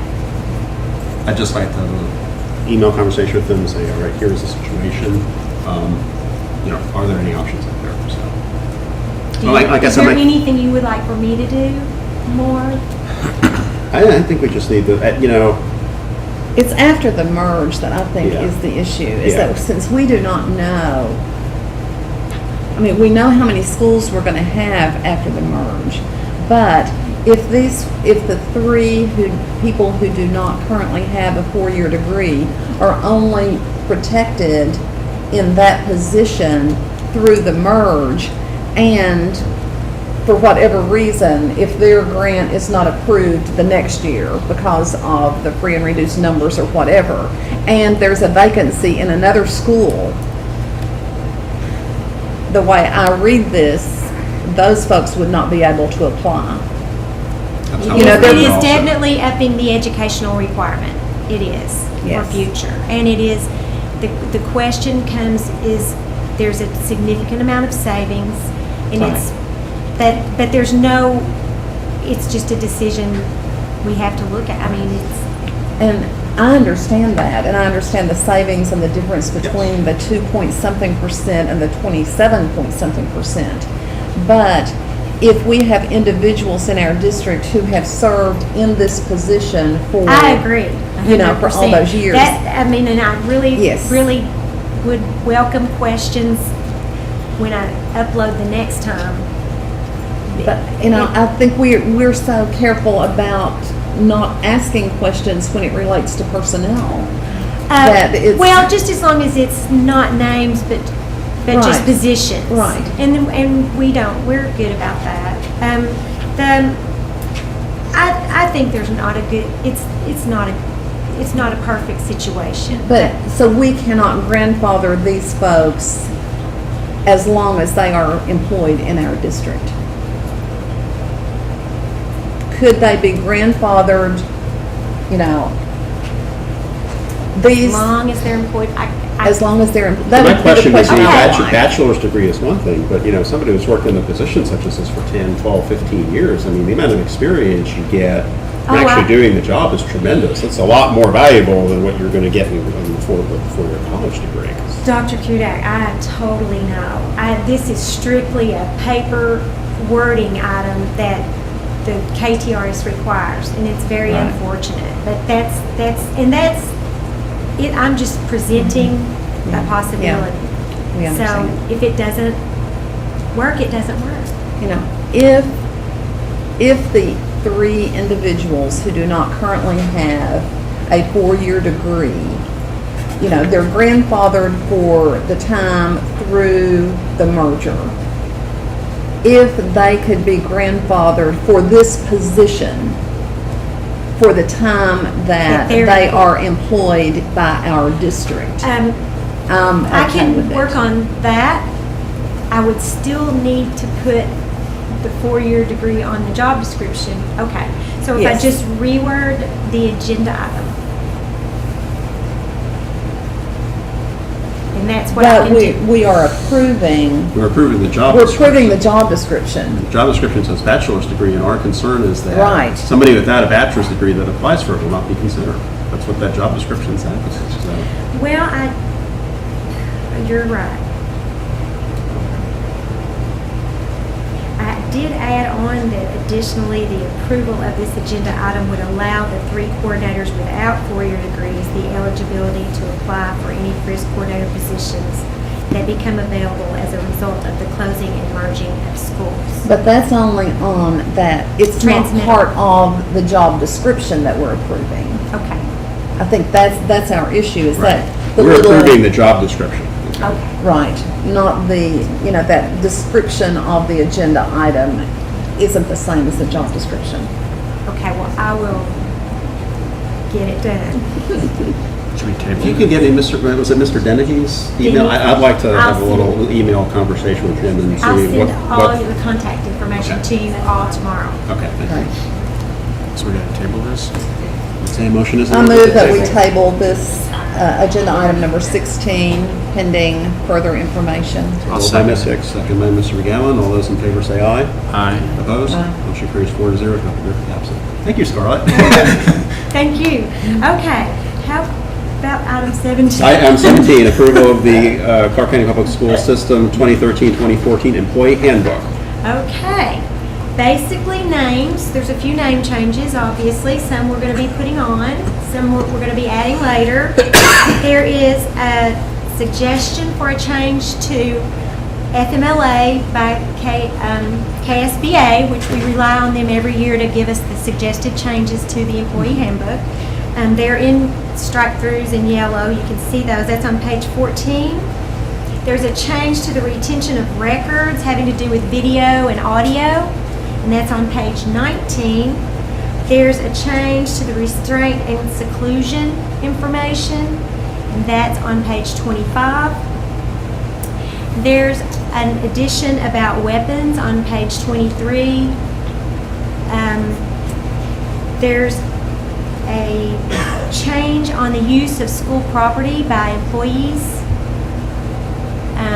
You're right there at it. Then there's, on page 28, there's a required reporting change. And then on page 20, I got together with Wayne Young at KASA, and we made a change, just a small paragraph at the top of page 20, reiterating to employees how important attendance is to the performance of their jobs. And he suggested the wording, and from some of the issues that have occurred throughout the district, and that have come to my attention, I thought this might be a helpful little something to add. And basically, that's all the changes to the employee handbook. Okay. Any questions for Ms. Ryan? If not, motion is in order to approve the 2013-2014 employee handbook. Make a motion to approve the 2013-2014 employee handbook. Motion by Mr. McGowan, Second. second by Ms. Hicks. All those in favor say aye. Aye. Opposed? Motion carries 4-0. Dr. Griffith absent. Thank you, Ms. Ryan. Thank you. Next up, I see Mr. Stump here. Consider approval of the preschool 2013-2014 student handbook. I'll be Donald. Considine will stand in for Ms. Stump. I'm better looking than Donald any day. All right, preschool. Let's see. Do you have preschool? Where'd you go? All right. And I'm going to make a blanket for all of the handbooks, all board members, superintendent, all names will be changed. So I don't have to do that with each handbook. Is that all right with you guys? Okay, for preschool, on page 5, we changed the length of the day from 5 to 5.5 hours.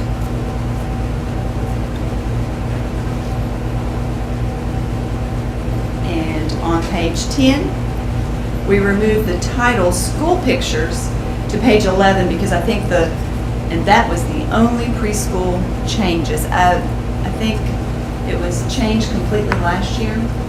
So very, very few changes on the preschool. Okay. And we'll be waiting the superintendent's letter on all of these as well. Now, does their backpack have to be plastic and mesh like the others? They purchase them, preschool provides the backpack for them, and it is, yes, clear and mesh. They give them away at Ready Fest for Okay. preschool. It doesn't specify It doesn't fabric. specify, but it just says will be provided, your child will wear that backpack to school every day. And I think at Christmas, when we began enforcing our backpack policy after the school shooting in December, they purchased new ones. The plastic mesh. So Mrs. Sipes is aware of that. And that was one that policy has been added as we go along. Okay? So, any questions on preschool handbook? Any questions? If not, a motion is in order to approve the 2013-2014 preschool student handbook. Make a motion to approve the preschool handbook. Motion by Mr. McGowan, Second. second by Ms. Ritchie. All those in favor say aye. Aye. No? Motion carries 4-0 with Dr. Griffith absent. And number 19, the elementary school's handbook. Yes. Hopefully you noticed that elementary format has completely changed this year. And I would like to give a big shout out to Angie Taylor, who took it on and redid the whole handbook to try to make it more eye appealing and jazz it up a little bit. So if you look on The page... colors match the justice floor in Dayton. Yeah. How about that? It's kind of, I wonder how she worked that out. I noticed that. Now, she kind of went with the lime green and the blue thing. So anyhow, if you go to page, let me make sure, because I added the backpack policy on page 6 at the very bottom. And I try not to, if you've ever worked with handbooks, when you add something, Changes it. it's the domino effect. Yes. So I tried to pick a page that was up close in the front that I could squeeze it in without changing the entire document. So we added page 6 with the board policy. And I thought that was, it's very good because it's right there. It should be noticed. On page 7, they inserted the 5 keys of excellence, which was nice. Page 8, on MAP, they inserted the typical growth to 10 to 20 points for content areas. I felt like parents would kind of want to know that. Page 10, they inserted a whole section on technology. That's a new section. And that tried to tries to help parents with the AUP agreement. It gets a little confusing sometimes. And so hopefully with this and then the information that when we send the AUP home, will provide them with what they need. On page 11, we added the kindergarten Bergant screener, which all kindergartners will be screened within the first 30 days of school starting. So we wanted to make sure that parents realized that was coming. On page 12, we updated the school safety opening paragraph. And we added the last 2 bullets of that page.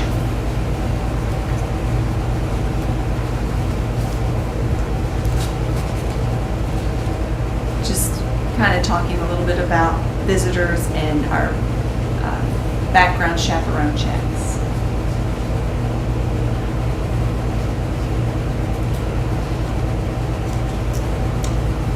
And then on page 23, this is probably going to be a little controversial, but we added that flip-flops are not allowed as they tend to cause injuries at school. Now that was the consensus of the elementary principals. They met and they discussed it. We've had, and I don't want to be graphic, but we've had a lot of toenails that have come off. I cringe whenever I go into the elementary schools and see that. I have to ask Dr. Griffith to do a literature search myself, but I seem to remember seeing something in one of my journals about flip-flops and injuries. So, And I know that it's something that the girls really love to wear. And we, in the past, recommended that they did not wear them on PE days, but there are days when they are physical that they have flip-flops on, and it's not just for PE. So that will be something that we will probably hear about. Just give you a little heads up on. And the last one for elementary is on page 26. And they just expanded the Kids Carnival section to try to allow more information for parents regarding Kids Carnival, a contact number, and also, you know, snow days that they could use Kids Carnival for that. yeah. Oh, and one last one that's not on my list, but that I did right before, I guess yesterday. The last 2 pages, 42 and 43, and you do not have it yet because I just did it. I will send it. I added the Infinite Campus Parent Portal. It was left off. It was in there last year, and I don't know what happened, but definitely that needs to be a reference for them as our parents in elementary continually learn that Parent Portal is a great place for them to check on attendance and grades and all of that. So that was left off, and that will be the last 2 pages. It will be page 42 and 43. And you will receive a revised copy of this as soon as we get the superintendent's letter and all of that. And it will have the Parent Portal. Any questions on the elementary handbook? Any questions from Ms. Considine? I think your name's spelled wrong. Is it? Oh, Yes, I please. think. That's AK, so it's close enough. So. It's UK. I will change that. If you're in there editing, go ahead. Oh, I answer to the other one. Actually, I have to say I probably did that, or maybe it was there. What I tried to do is I tried to go by the way you were sitting at the table. I did chair, vice chair, and then the way you were sitting, so that it was the same, because it was different in every handbook. Okay? Because, you know, we have different authors. So that is a big red flag for me. I'll take care of that. Okay. All right. Any other questions, Ms. Good eye Considine? there. Essentially. Not a problem. If not, a motion is in order to approve the Clark County Public Schools Elementary Schools 2013-2014 Student Handbook with edits as described by Ms. Considine. Make a motion to approve Clark County Public School Elementary Schools 2013-2014 Student Handbook. Motion by Mr. McGowan, Second. second by Ms. Hicks. All those in favor say aye. Aye. Opposed? Motion carries 4-0. Dr. Griffith passes. And number 20 is the Middle Schools Handbook. Okay. Middle school. They had the book back policy, so I didn't have to add that. So we're going to start with page 10. On page 10, they added world languages for Concrete. And the middle school handbook is probably real easy to follow because Their changes are in a different color. And I did not have to go back and add anything after it uploaded on iLearn. I made some punctuation changes. Thank you. Some commas and stuff. All right, so anyhow, I'm going to zip through this one because there's a lot. Page 12, they added College Board Springboard for Concrete. Page 13, they added History of Life curriculum for Concrete. Page 15, they updated Concrete's retention policy, and I did change some wording there. It will say retention, promotion. Page 18, they revised the last two paragraphs under gifted education for Concrete to include their honors program that they're going to be doing next year. On page 26, under personal items, they updated technology/telecommunication devices. And then on page 33, they added block party for Concrete. It's one of their, I guess, little fun things, fun activities. Page 35, speech and drama. This is for Clark Middle. They added tryouts that will be conducted in the fall. And also on page 36, under athletics for Clark Middle, they added dance and step team. Page 37, under athletics, they added, it would be for Clark Middle, the dance team requirements. And page 38, under athletics, they added the step team requirements, like for tryouts and all that. Page 40, Clark Middle's extracurricular policy. In they added the last paragraph. Should the participant be tardy or absent the day following activity, game, or contest, he or she will be ineligible to participate in the next activity, game, or contest unless the absence is excused by a doctor's note. And that's for Clark Middle. Moving right along. It's kind of long. Sorry. Page 60, under Appendix 2, we inserted Clark Middle's cell phone policy. That was revised in December. Page 61, we updated Concrete cell phone violations. Page 63 through 66, we added Appendix 5, and that's that whole district promotion and retention policy and procedures. And on page 67, we inserted the parent-teacher conference form for retention. Then when you get to the index, if you go where it has all the Appendix 2, I have added after that what that appendix is about. So that when parents get to cell phone policy, it'll say Appendix 2, Clark Middle cell phone policy. So that way it's kind of vague back there. So I cleaned that up a little bit. Any questions on the middle school handbook? Any questions from Ms. Considine?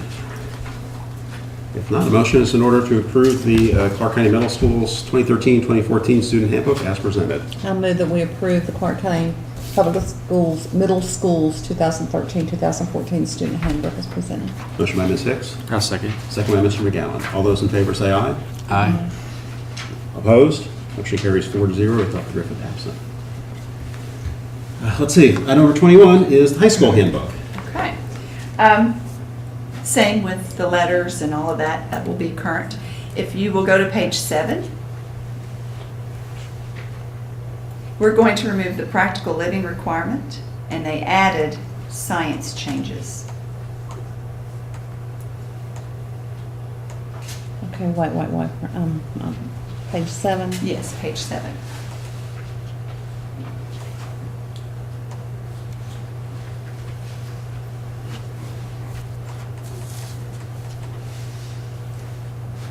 Okay, I'm lost. Practical living, where is it? It was removed. They took it out. Okay. I took it out. So that doesn't require board action, since it's a change in I'm what out the of my board has jurisdiction on that previously one. This is approved. just a handbook for me. I'm not sure. I'm just going by the changes that were submitted. Do you want me to follow up on that? Please. Because when they took keyboarding out as a requirement, the board had to approve that. Okay. This seems like it would be similar. Yes. Okay.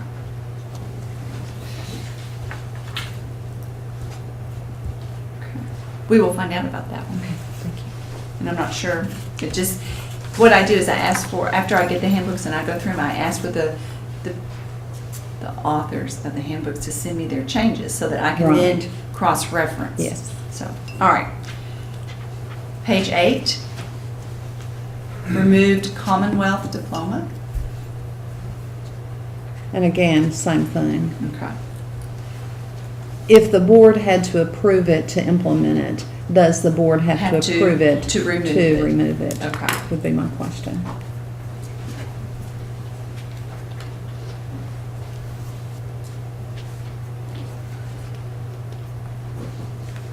On page 10, there's a clarification of valedictorian.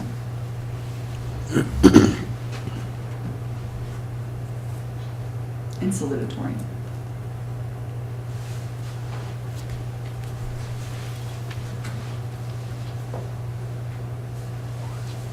On page 12, they removed the early graduation application. And I'm not sure if the actual application was in there or if it just referred to an application. I bet I'm going to have to check on that one too. Does that mean they don't have to file an early application for early graduation? I think they do. I thought maybe that the application was in the document and they just removed it. You see what I'm saying? How sometimes they will take it out, but that is one I'm going to have to check on. And they added interventions and I-time schedule for that. Because I-time is new. But I will check on that early graduation application.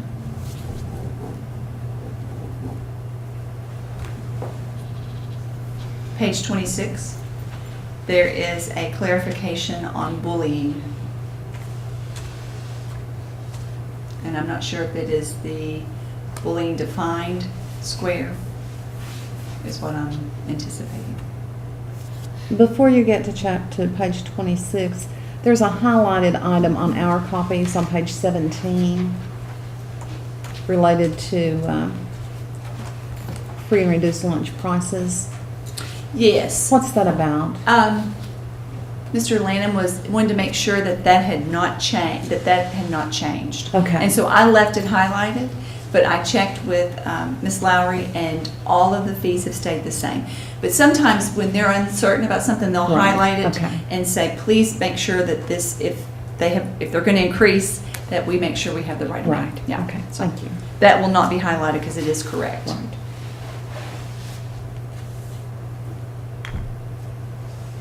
Any questions on the bullying clarification?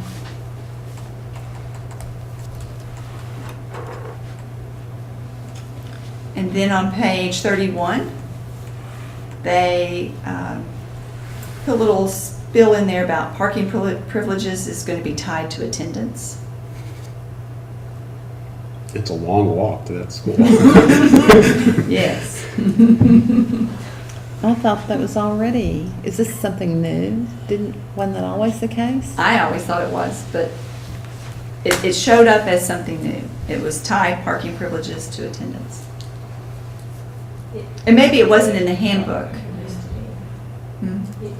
It used to be. Yeah. And maybe it was just not mentioned in the handbook, and so it's now, they're sharing more information. On page 35, they remove the 10 excused absence conference.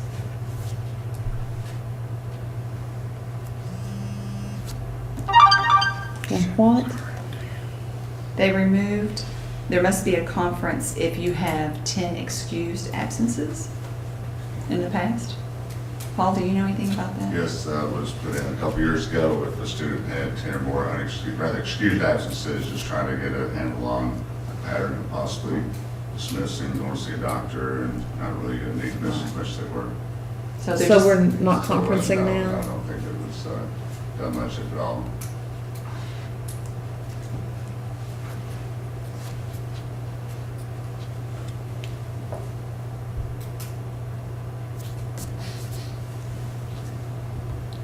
On page 39, they added weapons, the word weapons, to the t-shirt ban.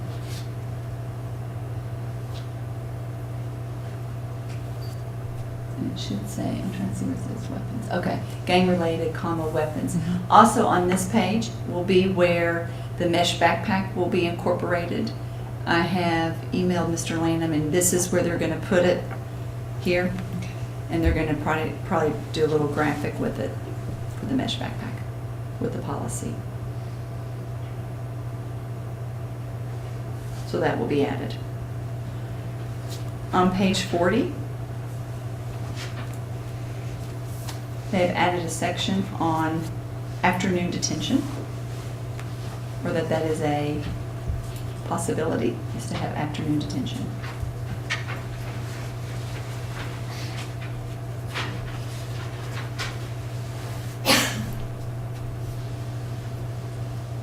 On page 42, they added a little section on the discharge personal defense spray, and that will be a 10-day suspension in their penalty matrix.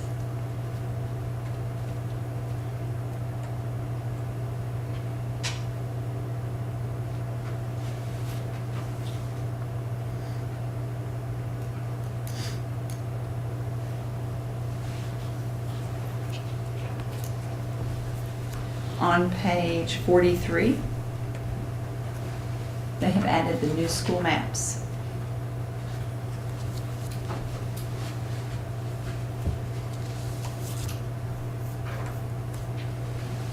And page 47, they added a site map, which kind of gives them an idea of where parking and all of that would be located, drop-offs.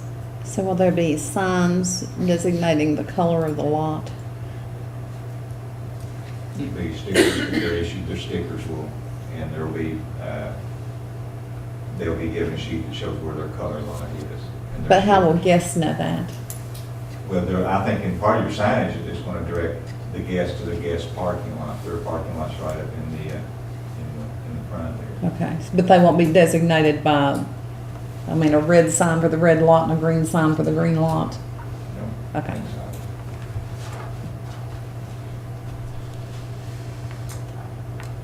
And that completes the changes.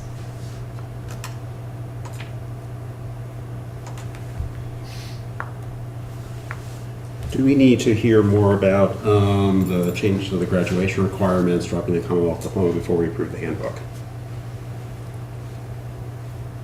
I think we probably do. Okay. I mean, I believe those were board-approved items to implement. I'm reasonably sure that they were. I'll get right on it. But when do you all need to start printing handbooks? I want to say we tabled the high school handbook last year. The high school can be the last one. We'll start Yeah. with the others, the evaluations and all that will go first. It takes a long time to print them, so There would still be enough time after. when is the July board meeting? meeting. Is it 16th. the 16th? If you approve it that night, then we could start that Wednesday morning. We should have all the other ones completed. And we would still have a couple of weeks before school starts. Yes. Okay. So the issues are that I saw changing graduation requirements, Commonwealth diploma. Practical and- living requirement. Practical living requirement and the early graduation Graduation application. application, yes. I had 3. Practical living requirement, Commonwealth diploma, and the early graduation application. Okay. Any other questions from Ms. Considine? If not, a motion is in order to table. I move that we table approval of the George Rogers Park High School 2013-2014 student handbook. Motion to table by Ms. Hicks. I'll second. Second by Mr. McGowan. All those in favor say aye. Aye. Opposed? Motion carries 4-0. Dr. Griffith absent. Thank you. All right. Item number 22, consider approval of the Phoenix Academy 2013-2014 student handbook. That would still be me. All right, on page 2, the 2013-14 calendar for Phoenix was added because it is a different calendar than the rest of the district. On page 4, there is a new edition of their vision statement, which is fostering independent lifelong learners. Also on page 4, they have an amendment to the mission statement, and I guess they've kind of changed that a little bit, and that goes with their new philosophy. Page 11, they've added their employability points. I think that was something that was added after last year's handbook. Employability points will be lost for any portion of the day that a student missed with an unexcused tardy. So tying that to attendance. And then they're going to clarify employability points in the relationship to the attendance and the tardy policy. On page 12, they added some language to search of youth section, and in quotations I have, will be done per signed consent obtained by the guardian in the intake paperwork. So that is getting parental consent for that. On page 13, they deleted the term day treatment.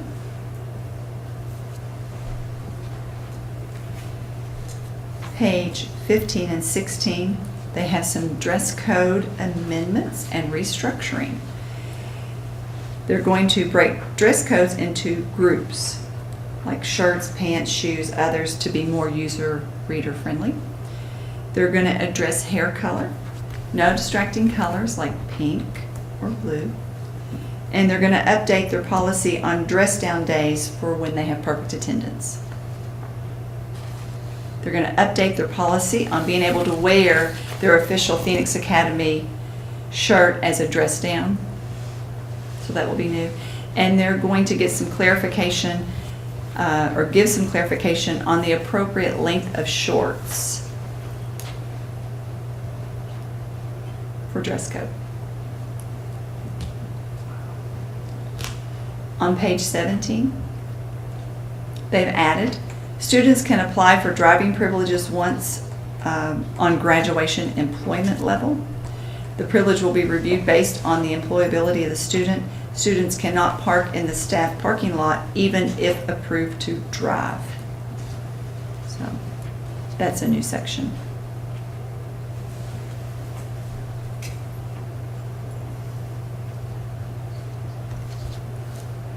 On page 19 through 22, they've amended their employability matrix, responsibilities and expectations to include more soft skills language like zest, grit, social intelligence, curiosity, gratitude, and optimism.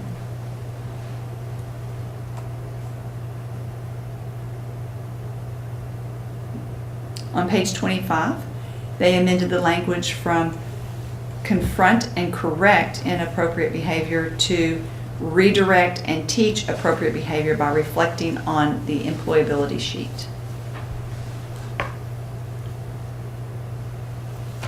And then the last change was on page 25 as well. They amended the language from staff has the right to impose appropriate consequences for inappropriate behavior to all staff have the right to refer a student to their counselor or the principal for further support for a student.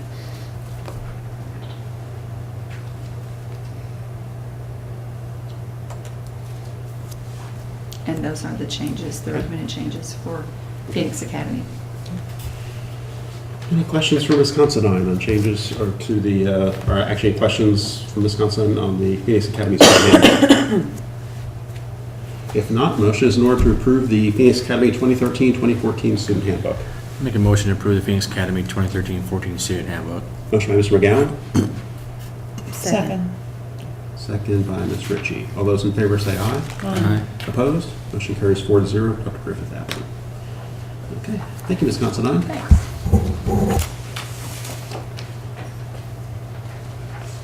Are you Mr. Nolan? And I'm not. No. I'm also not an expert on athletics. However, you gave this to me today, and I hope you've had an opportunity to look through it. Basically, KSBA, KHSA, and KSBA approved the changes that are made to this handbook so that we are in accordance with the bylaws and that we have to be in accordance with. And the changes are highlighted with strike-throughs. And do we have questions?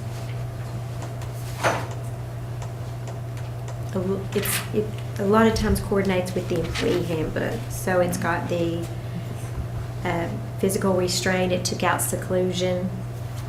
It just changed the wording. Instead of athletic or sport, it's now just athletic. recordings, just like in the employee handbook, audio and video. Mainly wording changes.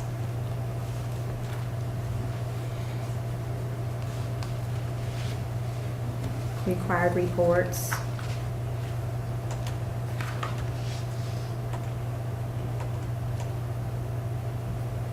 Name changes.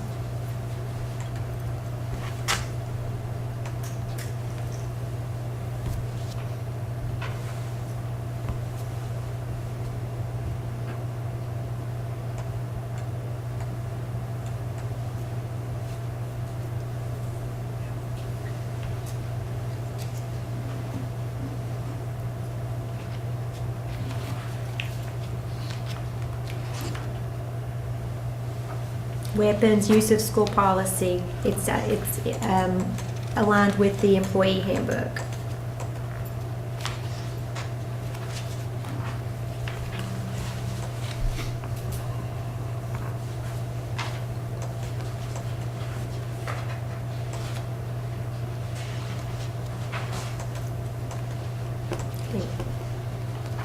Page 17 has to do with financial fraud, has to be reported to the superintendent.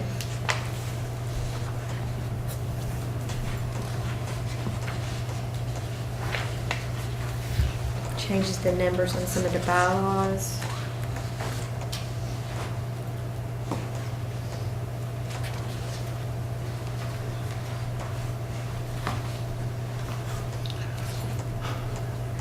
Reimbursement on page 23.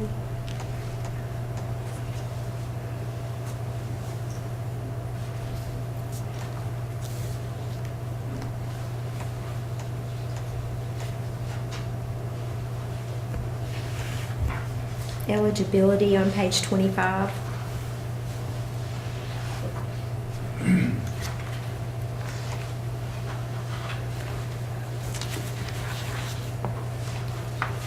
Care of district property on page 27. I don't see anything else.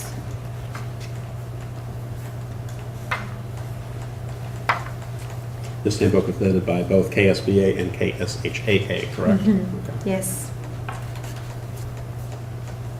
Okay. Any questions for Ms. Ryan regarding the coaches handbook? If not, a motion is in order to approve the 2013-2014 Clark County Public Schools Coaches Handbook. Make a motion to approve the Clark County Coaches Handbook. Motion by Mr. McGowan, Second. second by Ms. Ritchie. All those in favor say aye. Aye. Opposed? Motion carries 4-0 with Dr. Griffin absent. Thank you. Mr. Christie, consider approval of the Student Code of Conduct Handbook. Before he does that, can we have a break real quick? Or whatever. Can we have a 5-minute recess? Sorry. Okay. We will reconvene at 8:29.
with all the FERPA, everything, and there was no recommended changes this time other than the dates and names.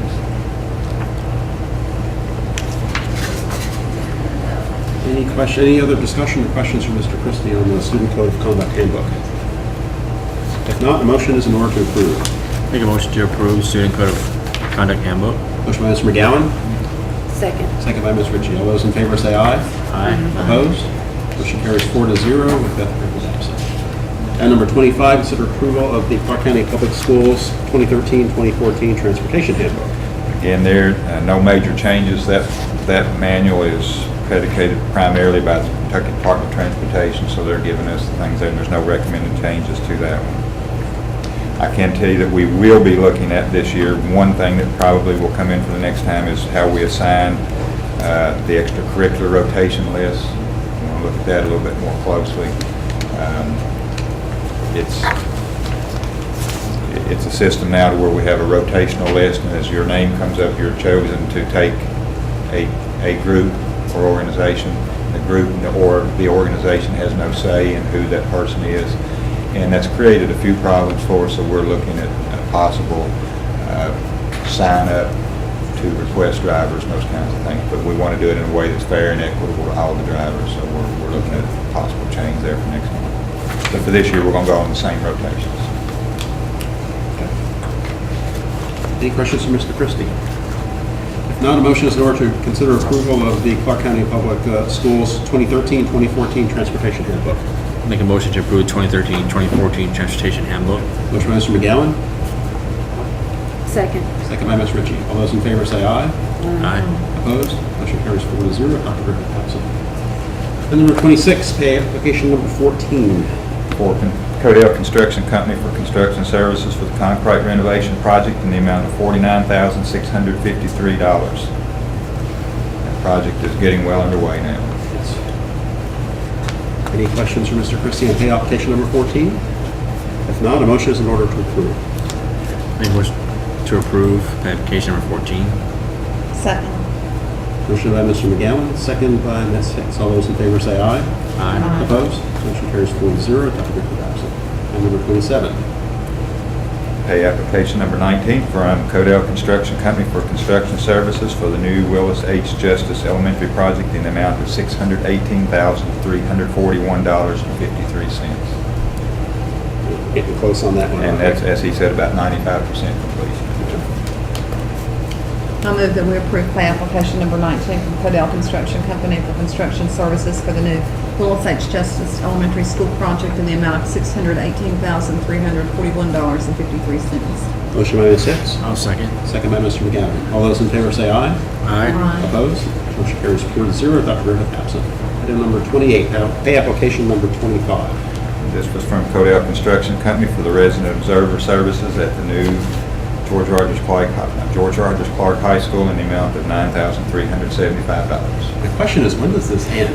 Well, that's something that we'll have to, as this project now comes to completion in July, we'll need to decide, do we want to continue those resident observer services through the completion of That's the right. area tech center? He's kind of moved into that area as is now. So in the contract, in the contract that was written, it just rolls over for the number of months that you use him on that project at the same amount with no cost increase. I can bring that back if you need to do that, or I need to probably maybe get with Mr. Rosenthal, we'll look at the contract and see if it needs to come back in or if it's just an automatic, as long as you approve the services. I believe we include services for that on your BG one for the ATC. I believe that's correct. So it's covered financially. And the motions have all said new George Rogers Clark High School. It's not specific to phase 1 or phase 2. So. After, I guess in the July meeting, after that one, it'll probably will say, Should say phase 2. Area Tech Center. That project will be completed at the end of July. Okay. Any other discussion? If not, a motion is in order to consider approval of pay application number 25 for resident observer services in the amount of $9,375. Make a motion to approve pay application number 25 for Cordell Construction Company for resident observer services at the new George Rogers Clark High School amount of $9,375. Motion by Mr. McGowan, Second. second by Ms. Ritchie. All those in favor say aye. Aye. Opposed? Motion carries 4-0. Dr. Griffith absent. And number 29, pay application number 31. From the general contractor, D.W. Wilburn, for the new George Rogers Clark High School project in the amount of $375,460.64. I'll move that we approve pay application number 31 from general contractor D.W. Wilburn for the new George Rogers Clark High School project in the amount of $375,460.64. Motion by Ms. Hicks, I'll second. second by Mr. McGowan. All those in favor say aye.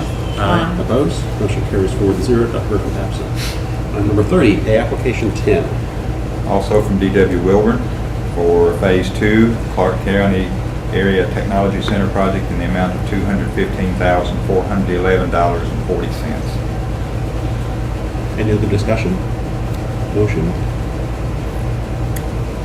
I move that we approve pay application number 10 from D.W. Wilburn for the Phase 2 Clark County Area Technology Center project in the amount of $215,411.40. Motion by Ms. Hicks, I second. second by Mr. McGowan.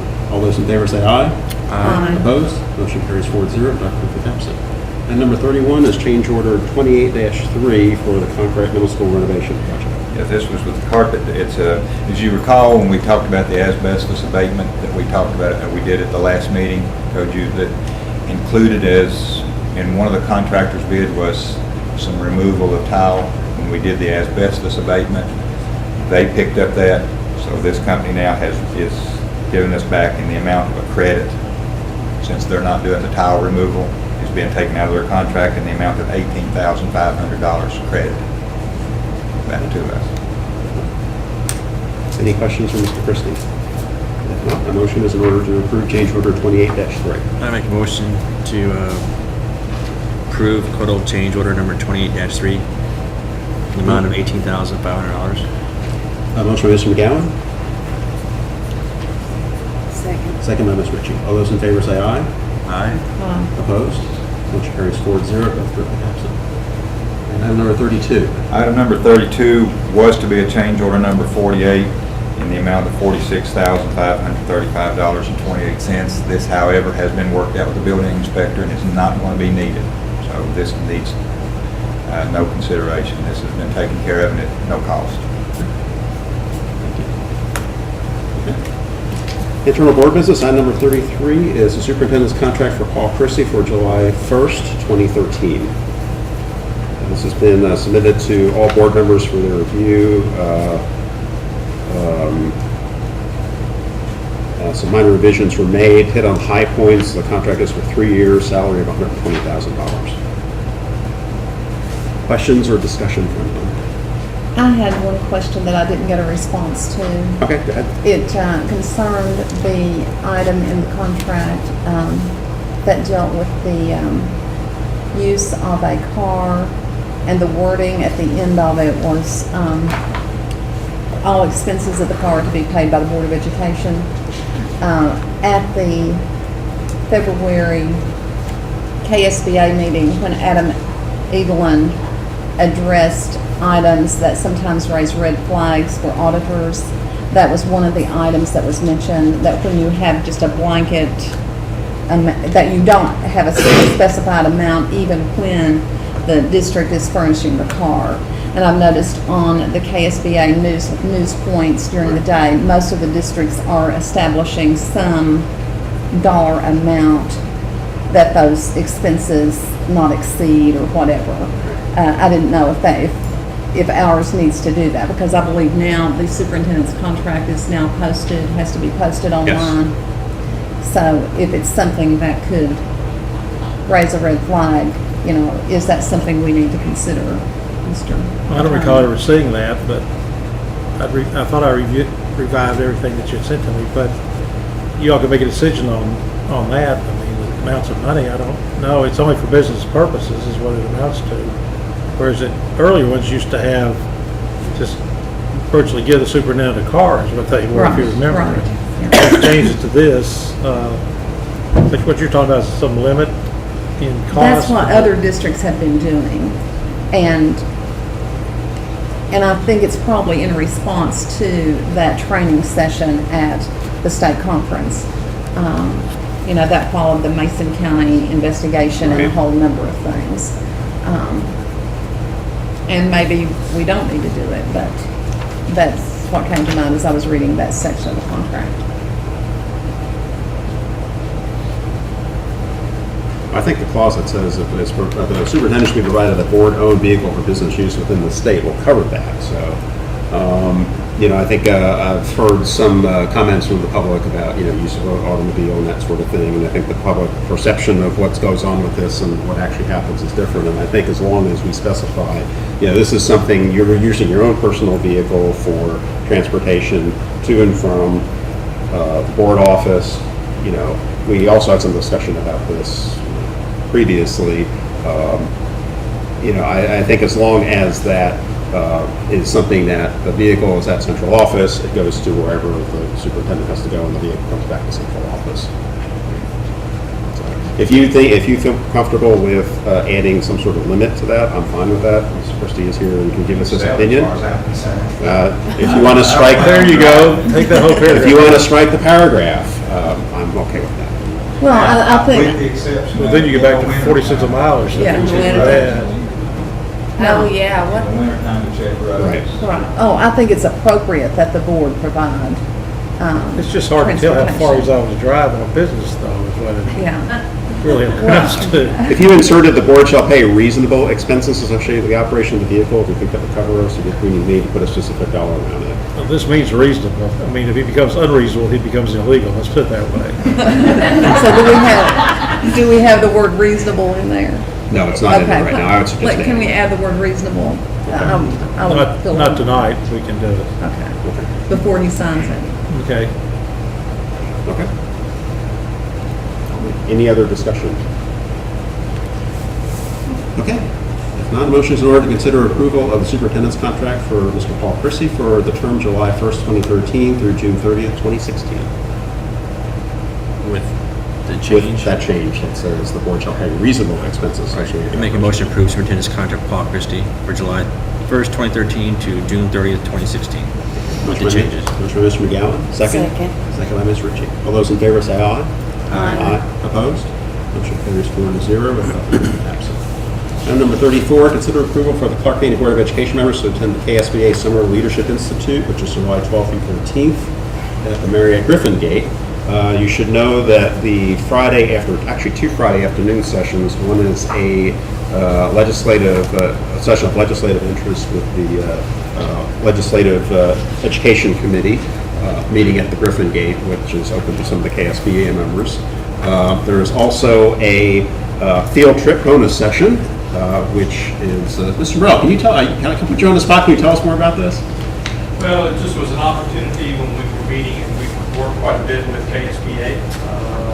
And so when we were talking to them, and they sometimes ask us about a session, and with the convenience of your new high school being so close, we asked if we kind of worked out where we can do this design and construction boot camp with all the new board members that we think will be attending. This was a session we thought might be applicable to many of them, and KSBA said they would love the opportunity to put that in there, and we're providing transportation from Griffin Gate to GRC and back for that afternoon session to be held over at the new high school. Appreciate that. Should we include the superintendent as well? Mr. Christie, do you plan to attend? Yes. So should instead of just board members, should it be board members and superintendent? Fine with that. Would you like to make that motion, Ms. Hicks? Yes, I move that we approve attendance for Clark County Board of Education members and the superintendent to attend KSBA Summer Leadership Institute July 12th and 13th, 2013 at the Marriott Griffin Gate in Lexington. Motion by Ms. Hicks. I'll second. Second by Mr. McGowan. All those in favor say aye. Aye. Opposed? Motion carries 4-0 without a absent. Next is consent agenda items. Does anyone have any items which they need to, would like to be considered separately and not as part of the consent agenda? If not, a motion is in order to approve the following. Item number 35, consider approval of GRC FFA trip to Indianapolis, Indiana to attend the FFA Leadership Camp, July 7th through 10th, 2013. Item number 36, consider approval of GRC Boys Soccer Trip to Lexington to attend the Transylvania Boys Soccer Camp, July 10th through 13th, 2013. Item number 37, consider approval of GRC football team to Moorhead, Kentucky to attend Team Football Camp, August 1 through 3, 2013. Item number 38, consider approval of BG4 closeout document for direct purchase order 0746-02-22 for new tech systems for the new GRC High School project, Phase 2 Area Technology Center, in the amount of $59,569. Item number 39 is consider approval of BG4 closeout document for direct purchase order 0746-0215 for Irving Material for the new GRC High School project Phase 2 Area Technology Center, in the amount of $87,000. Item number 40 is consider approval of BG4 closeout document for direct purchase order 0746-43 for Sika Sanafil Incorporated for the new GRC High School project, in the amount of $311,846. Item number 41 is consider approval of BG4 closeout document direct purchase order 0746-15 for Corner Flooring Company for the new GRC High School project, in the amount of $63,635. Item number 42, consider approval of employee leaves of absence. Item number 43, acknowledge the notice of personnel action report. Item number 44, acknowledge a cash position report. Item number 45, acknowledge the Clark County Clerk's motor vehicle tax report. Item number 46, acknowledge the Clark County Sheriff's report. Item number 47, acknowledge the monthly financial report. Item number 48, acknowledge the general fund budget summary report. I move that we accept items 35 through 48 as itemized for approval or acknowledgement. Motion by Ms. Hicks. I'll second. Second by Mr. McGowan. All those in favor say aye. Aye. Approved? Opposed? Motion carries 4-0. Dr. Griffith absent. Item number 49 is authorized payment of salaries and accounts payable. Make a motion. Yes, motion is in order. Make a motion for payment of salaries and accounts payable. Motion by Mr. McGowan. Second. Second by Ms. Ritchie. All those in favor say aye. Aye. Opposed? Motion carries 4-0. Dr. Griffith absent. Motion is in order to adjourn. Make a motion. Just a second, Ms. Hicks did send me something about that paragraph. I want to make certain I've read back. My conclusion on it was that it was satisfactory the way it was, because he can't really charge anything except ordinary or expenses that are reasonable. Okay. He goes beyond that. Okay. But we could change that too, but I just want to clear that up. It wasn't. A motion is in order to adjourn. Make a motion to adjourn. Motion by Mr. McGowan. Second. Second by, I'll give that to Ms. Hicks. All those in favor say aye. Aye. Opposed? Motion carries 4-0. Dr. Griffith absent. We're adjourned at 8:48 p.m.